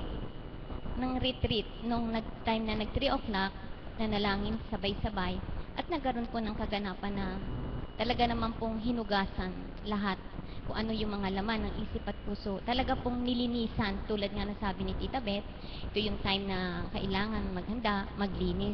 Siguro nga po ay kaparaanan ng Ama upang yung mga anak ko ay ganap na malinisan upang sa pagdating isang kaparaanan ng paghahanda. At nagpapasalamat ako sa Ama na sa kaparaanan din po niya na tuwirang ang mga kapatid ko ay walang nasayang sa pagsusumakit, pagbabata nila, sapagkat nasisilayan ko po kung paano nga sila ay may natutunan. Kahit po doon sila sa kanila, hindi po nila nalilimutan na mag-chaplet. Sa isang bahay po, pagdating po ng 6 o'clock ng hapon, sama-sama po silang nagcha-chaplet na nananalangin. Nagpapasalamat ako sa Ama sa pandamang ibinigay sa kanila at nagpapasalamat ako sa Ama para sa mga kapatid ko na patuloy na nagbabata at nagsusumakit at patuloy na kinikilala at pinalalalim ang kanilang pananampalataya. Kaya mga kapatid, yamang tayo ay naririto, wag na nating sayangin ang mga sandali na binabahaginan tayo.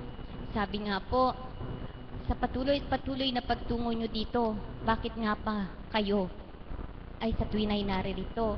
Hindi sa bilang pagkatao nyo, kundi sa pamamagitan ng Espiritu na ibinabahagi, pinadadama sa inyo. Kaya mga kapatid ko, batid po natin ang lahat.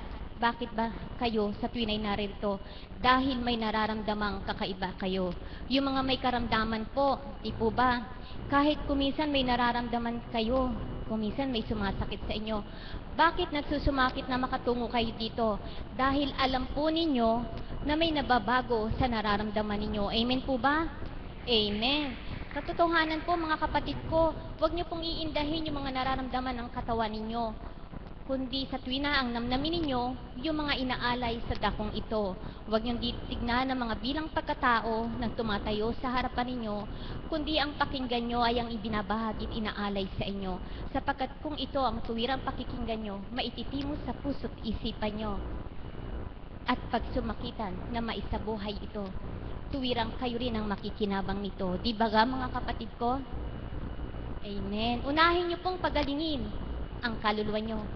Magkaroon ng kapayapaan ng kaisipan nyo, magkaroon ng kapanatagan ng kalooban nyo, upang sa tuwin ay madama nyo ang hain ng Ama sa inyo. Mga kapatid ko, patuloy at patuloy na inaakay kayo, patuloy at patuloy na binabahaginan kayo, mga banal na aral na mula sa Ama nyo, iba't ibang katauhan man ang gamit sa inyo, subalit kung ito'y tuwirang tatanggapin nyo, madadama nyo kung sino ang sumasa inyo. Wala man bilang katauhan ng Apo Conching nyo, subalit ang banal na Espiritu kailanman di nawawalay sa dakong ito. Patuloy nagbibigay, nagbabahagi sa inyo. Kaya mga minamahal na kapatid ko, sa tuwin na naway makatanggap kayo, upang di masayang ang pagtungo nyo dito, at sa tuwin ay umuwi na may galak ang puso nyo.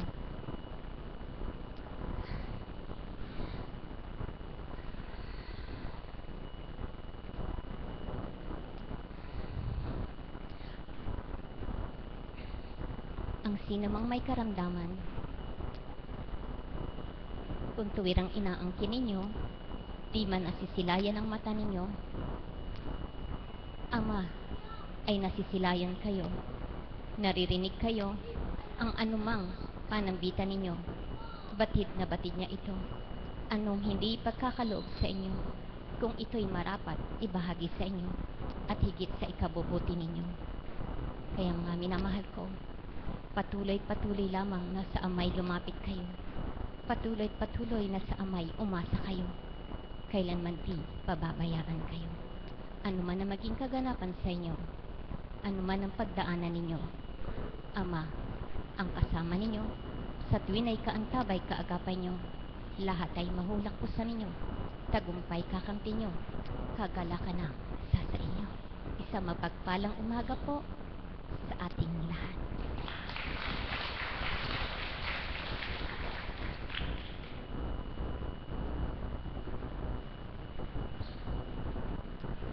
Maraming salamat po.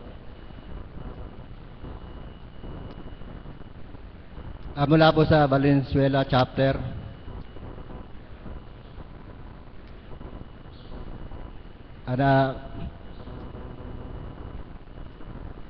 inananiya po kayo magbahagi. Palakpakan po natin ang Buena Dios para kay kapatid. Magandang umaga po sa inyong lahat. Gusto kong marinig po naman ninyo ang mga kasama ko na sila naman po magbabahagi kung ano ang dahilan at bakit. Kasi may nagtatanong po sa amin bakit daw tuwing Sabado narito kami? Isa lang po sagot namin. Marami po kayong biyayang tinanggap, biyaya ng kagalingan ng pisikal na katawan, biyaya ng kagalingan ng aming kaluluwa, ang dating masungit, bumait. Biyaya din po ng bulsa, hindi naman po para sa akin, sa aking mga kasamahan, at ang paninda po nila, talaga pong may biyaya po, Valenzuela. Kaya lagi po kami narito. Ito po ang nagkaroon ng biyaya ng kanyang kagalingan. Siya na po magkukwento kung ano pong biyaya po yung nangyari. Si Maring Seding po. ipagkaloob po niyong bigyan ko po siya ng upuan kasi hindi po siya pwedeng tumayo ng matagal.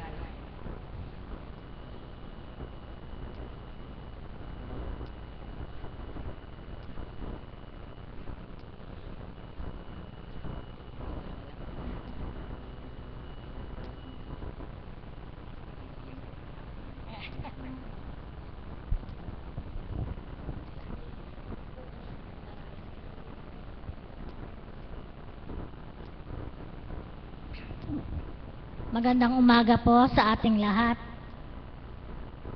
Ako po ay nagpupuri at nagpapasalamat sa ating Panginoon sapagkat binigyan pa ako ng pagkakataon na makaharap nyo at makapagpuri, magpasalamat sa ating mahal na Apo Kunching sapagkat binigyan muli ako ng pangalawang buhay ng ating Amang nasa langit.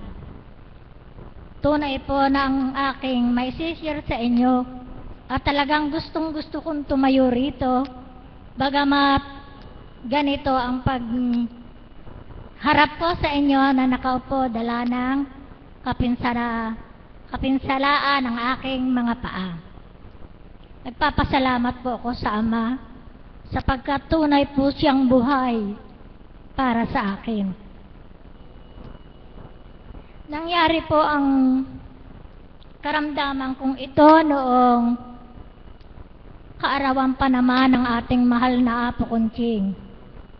Nagpilit po akong makadalo rito sa kabila ng aking karamdaman sapagkat gusto ko po talagang siya ay mabati ng isang happy birthday. Nagtiis po ako ng sakit at hirap sa kagustuhan kong siya ay masilayan sa kanyang kaarawan. Nagsimula po ang aking karamdaman noon nga pong birthday ni Apo Kunching. Isang buwan po akong hindi nakalakad, isang buwan po akong hindi nakatayo, na parang pinuputol ang aking balakang at talagang hindi po ako nakakilos. Noon pong mga panahong iyon, talaga po akong walang ginawa kundi dasalin ang chaplet ng ating Divine Mercy at ang aking pagrorosaryo kay Mama Mary ay tuwi-tuwi na, oras-oras ay akin pong ginagawa. Alas 3 ng madaling araw, alas 6 ng umaga, alas 12 ng tanghali. Tunay pong nagbata ako ng sakit at hirap noon. Pero hindi po ako nawala ng pag-asa na ang Ama ay talagang kapiling ko at nasa tabi ko lamang na siya kong sandigan at buhay at kalakasan. Kada po ako magtsatsapt ng ating Divine Mercy ng mga oras na iyon, talaga pong naghahalo ang aking tuwa at luha dahil nadadama ko ang Panginoon. Sa pagkakataong iyon, nadadama ko na talagang siya ay malapit sa akin. Dahil ako po, ayaw pong pumayag ang aking mga anak na hindi ako dalhin sa ospital. Dahil nga po bumaba ang aking dugo. Maputla na po ako noong kaarawan na iyon ng mahal nating Apo. Kada po siya magdadaan sa aking harapan doon, talaga pong nagpapabless ako sa kanya. Naghahaplos hanggang sa matapos ang okasyong iyon, ay sinabi po niya sa akin na ako ay mag-ingat. Mag-ingat daw ako sa aking karamdamang iyon.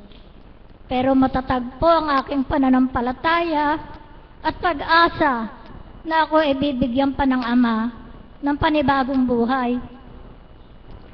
Sa loob po ng isang buwan ng aking paghihirap sa sakit ko, lagi ko pong kapiling ang chaplet at siya ko pong laging itinatapal sa aking balakang at sa aking dibdib at tiyan. Pagkakamali ko po, hindi ko sinasapna ng plastic. Kinamagahan po ay nagka-durog-durog at nagka-ano-ano dahil sa pawis na lumabas sa akin.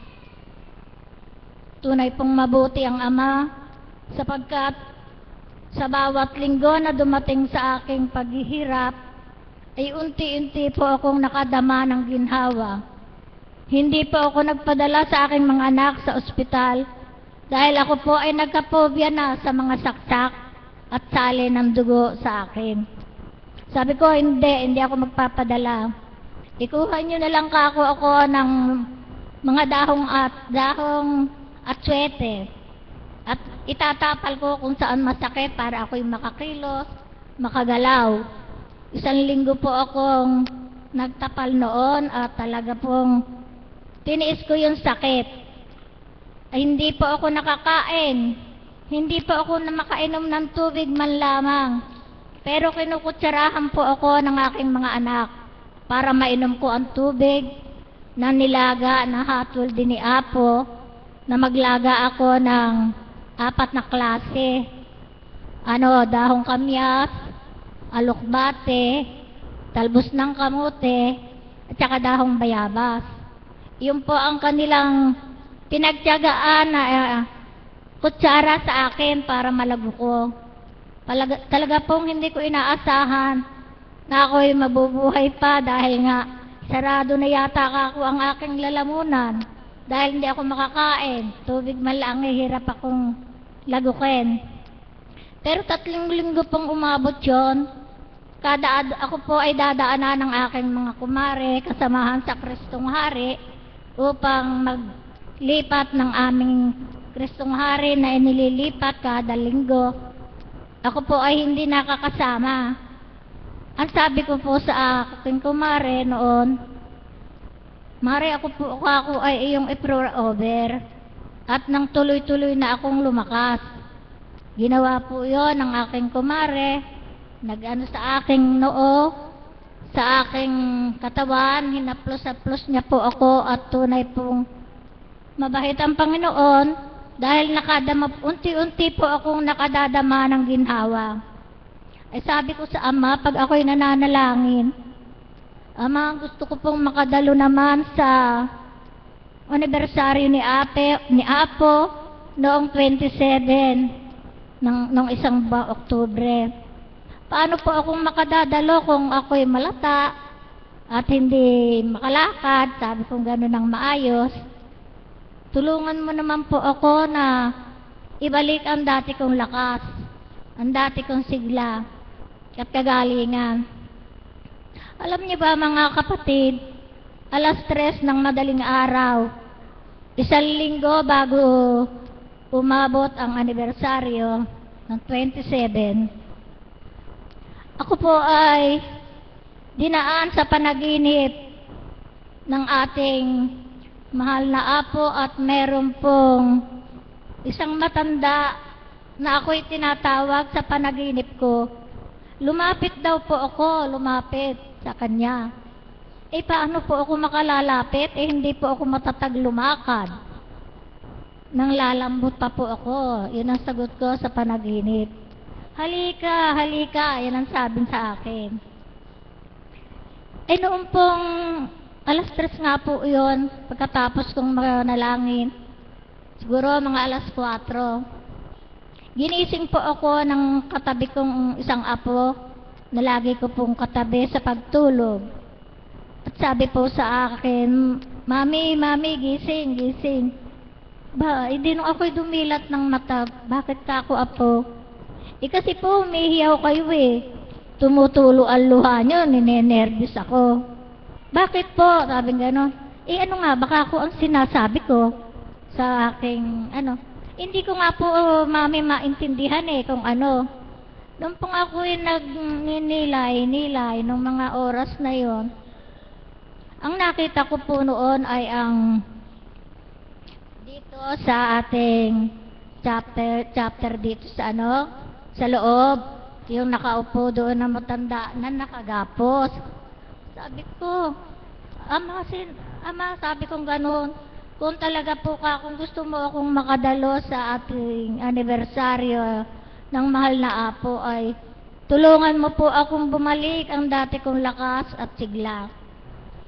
Doon kinaumagahan po nung ganun nga, sa pagninilay ko, talagang nadama ko ang ama na ako'y kanyang pinalakas. Dahil po noong kinaumagahan talaga po akong hindi kumakain, yung tubig malaang ako ay hirap na inumin. Noong pong umaga na ako'y magising ay tunay pong napakasigla ng katawan ko at nadama ko po talagang ako'y gutom na gutom at pagod na pagod para po akong nagbiyahe ng pagkalayo-layo.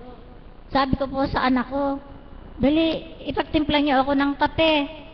Bigyan niyo ako ng biskwit. Makakain ko na kako lahat ang gusto niyong ipakain sa akin ngayon. Dahil kako, binigyan pa uli ako ng ama ng pangalawang buhay. At ako po ay tunay na nakadadama ng kaginawahan kapag kami po ay napupunta sa banal na dambana ng ating Panginoon dito sa Candaban. Kaya tapos taos puso po ako nagpapasalamat sa Ama dahil hindi po niya ako pinababayaan sa bawat panalangin ko po sa Kanya, sa bawat kahilingan ko sa Kanya, maging ito'y kagalingan, kalakasan, ay tunay pong nadadama ko siya at tunay pong ako'y lumalakas ang aking katawan sa kanyang pagmamahal at pagbibigay sa akin ng lakas. Sabi ko nga po sa aking mga kasamahan, tunay na hindi ko malilimutan ang lugar na ito. Kahit sa mga pagkakataon na dumarating sa aking buhay ang karamdaman, kapag naaalala ko po ang mga panalangin dito, mga mensahe ng ating mahal na Apo, tunay pong nadadama ko ang kalakasan at kagalingan ng aking karamdaman. At noon nga pong isa pang pagkakataon, nagbigay pa po ng bono sa akin ang ating mahal na Ama, nung kasalukuyan po akong nakahiga at hindi nga po nakakakilos. Meron po akong 8 taon na apo na lalaki na lagi ko rin pong tumatabi sa akin sa pagtulog. Noong pong mga oras, mga gabing iyon ay dinaan din po ng hindi pagkakakilos ng kanyang katawan at sumakit din daw po ang kanyang balakang, mga paa, hindi rin po siya nakalakad. Ang ginawa po ng aking anak na kanyang ina, ginaya po ako sa mga ginagawa ko sa katawan ko. Nagtapal-tapal din po ng dahong at swete. Tinatalian po niya ang bawat tapal dahil malalaglag o hindi didikit. Tumabi po sa akin ang aking apo na paika-ika at umiiyak. Mami, nadadama ko rin po, Mami, ang sakit ng iyong katawan. Sabi ko, alika, tumabi ka sa akin at kakapulusin ko kung alin ang masakit sa iyo. Kamukha ka ko ng ginawa sa akin ni Maring Nora, na yun nga, inanuhan ko yung noon niya, at saka minasahe ko ang kanyang mga katawan, balakang na masakit. Sabi ko, matulog tayo. Sabi ko, pagkakagising ka ako natin, tandaan mo, sabi ko ganon, maaalis din yan sakit sa balakang mo at mga paa. Natulog nga po kami ng gatanghali na magkatabi. Nauna po siyang nagising sa akin, ako'y ginising niya. Sabi niya, Mami, tama ka, nawala nga ang sakit, sabing ganon. Papuri ka ako sa Panginoon, sabi kong ganon, pareho tayong hindi pinabayaan nating Ama. Huwag mo rin ka akong kalilimutan na gumamit ng panalangin. Kahit ikaw ay 8 taong gulang laang, marunong ka naman ka akong magbasa.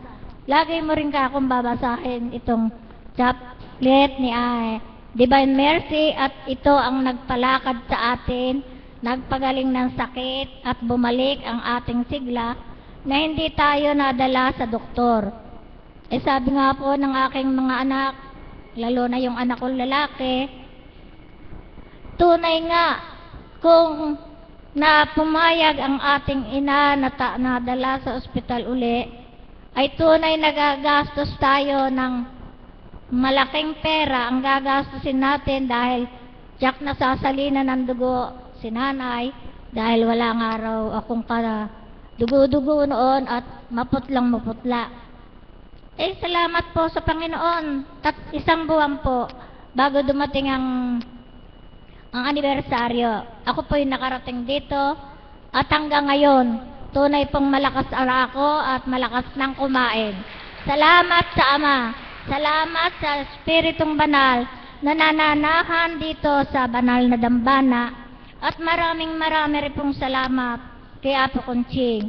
Makita ko lamang po si Apo Conching at mahawakan ang niyang kamay ay tunay pong lumalakap ang aking katawan. Marami pong salamat sa inyong lahat na naririto at mga alagad na talaga naman pong walang sawa sa pag-asikaso sa amin kapag dating na namin dito sa lugar ng dambanang ito. Kaya mga kapatid, sa lahat ng mga may karamdaman, huwag tayong manghinawa sa katatawag. Hindi agad-agad ibibigay sa atin ng Panginoon hanggang hindi tayo nakalubos na nananalangin at nananampalataya sa Kanya ang pag-asa natin na siya ang ating lakas at buhay. Maraming pong salamat at muli magandang umaga sa ating lahat. Salamat po. Ngayon, totoo po yan na ang taga Valenzuela hindi po titigil ng kapupunta rito. Maraming po salamat.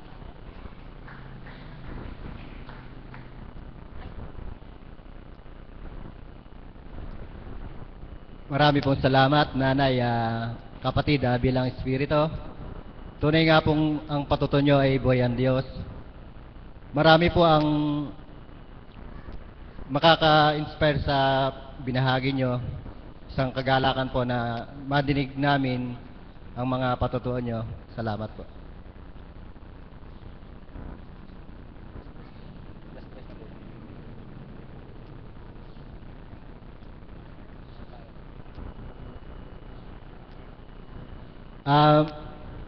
Inanyahan po ang kapatid na alagad si Tita Pilar upang mag-closing prayer.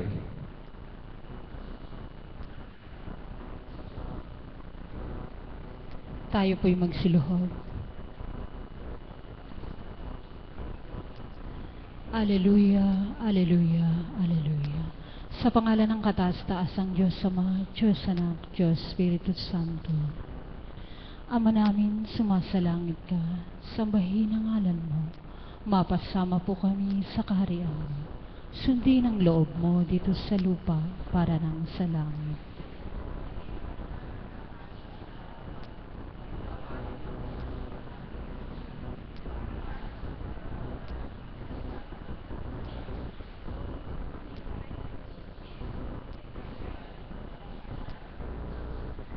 Aba, Santa Maria, napupuno ka po ng grasya.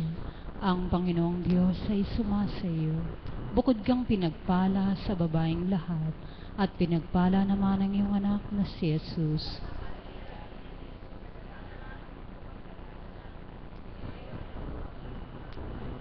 Ama namin, sumasalangit ka, sambahin ang ngalan mo, mapasama po kami sa kaharian mo. Sundin ang loob mo dito sa lupa para nang sa langit.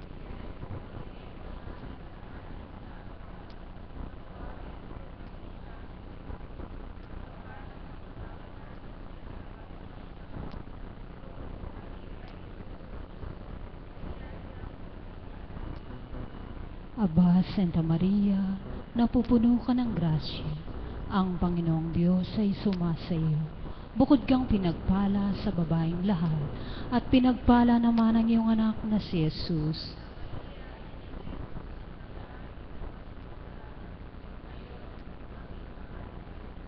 Ama namin, sumasalangit ka, sambahin ang ngalan mo, mapasama po kami sa kaharian mo.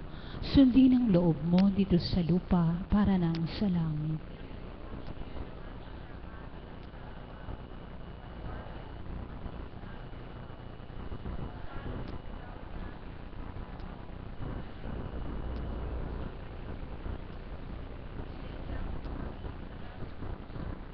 Aba, Santa Maria, napupuno ka ng grasya, ang Panginoong Diyos ay sumasayo. Bukod kang pinagpala sa babaeng lahat, at pinagpala naman ang iyong anak na si Jesus.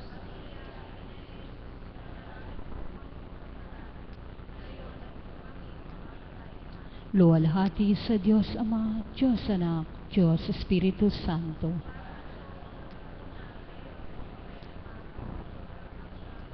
Tayo pong lahat, simpikado concebido, simpikado concebido, simpikado concebido. Pumanaw ka Jesus, subalit ang bukal ng buhay ay bumalong para sa mga kaluluwa, at ang karagatan ng awa ay bumugso sa ulit.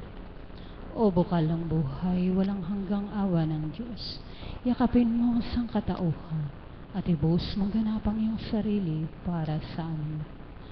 O banal na dugo at tubig na dumaloy mula sa puso ni Jesus, bilang bukal ng awa para sa aming lahat, kami po ay nananalig sa banal na Diyos, banal na puspos ng kapangyarihan, banal na walang hanggan.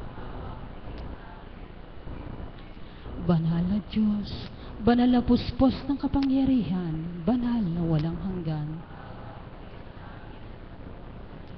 Banal na Diyos, banal na puspos ng kapangyarihan, banal na walang hanggan. O Jesus, Hari ng awa, O Diyos sa manaming dakila at makapangyarihan, puspos ka ng biyaya, puspos ka ng pagpapala sa bawat anak mong sa iyo'y tuwirang nagtitiwala. Ama, sa mga sandaling ito, kami po'y nagpupuri at nagpapasalamat sa iyo sa lahat, sa bawat araw na aming buhay na iyong patuloy na bahiron.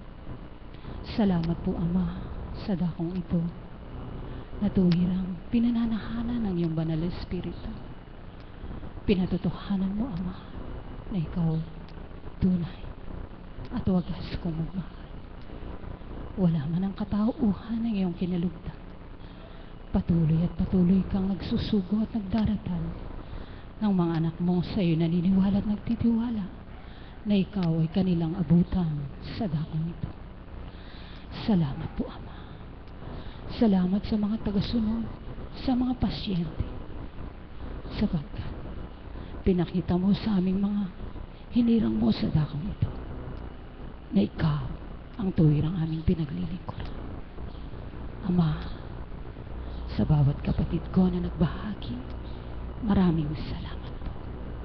Maraming salamat sa katalinuhang binabahagi mo sa bawat isa na ginagamit mo sa dakong ito upang patuloy na ibahagi ang katotohanan sa dakong ito, upang ipatuloy na magdagdag o magbigay ng kaalaman habang wala ang iyong kinalugdan. Nawa po, Ama, patuloy mo po silang sidlan ng talinong mula sa iyo upang patuloy at patuloy na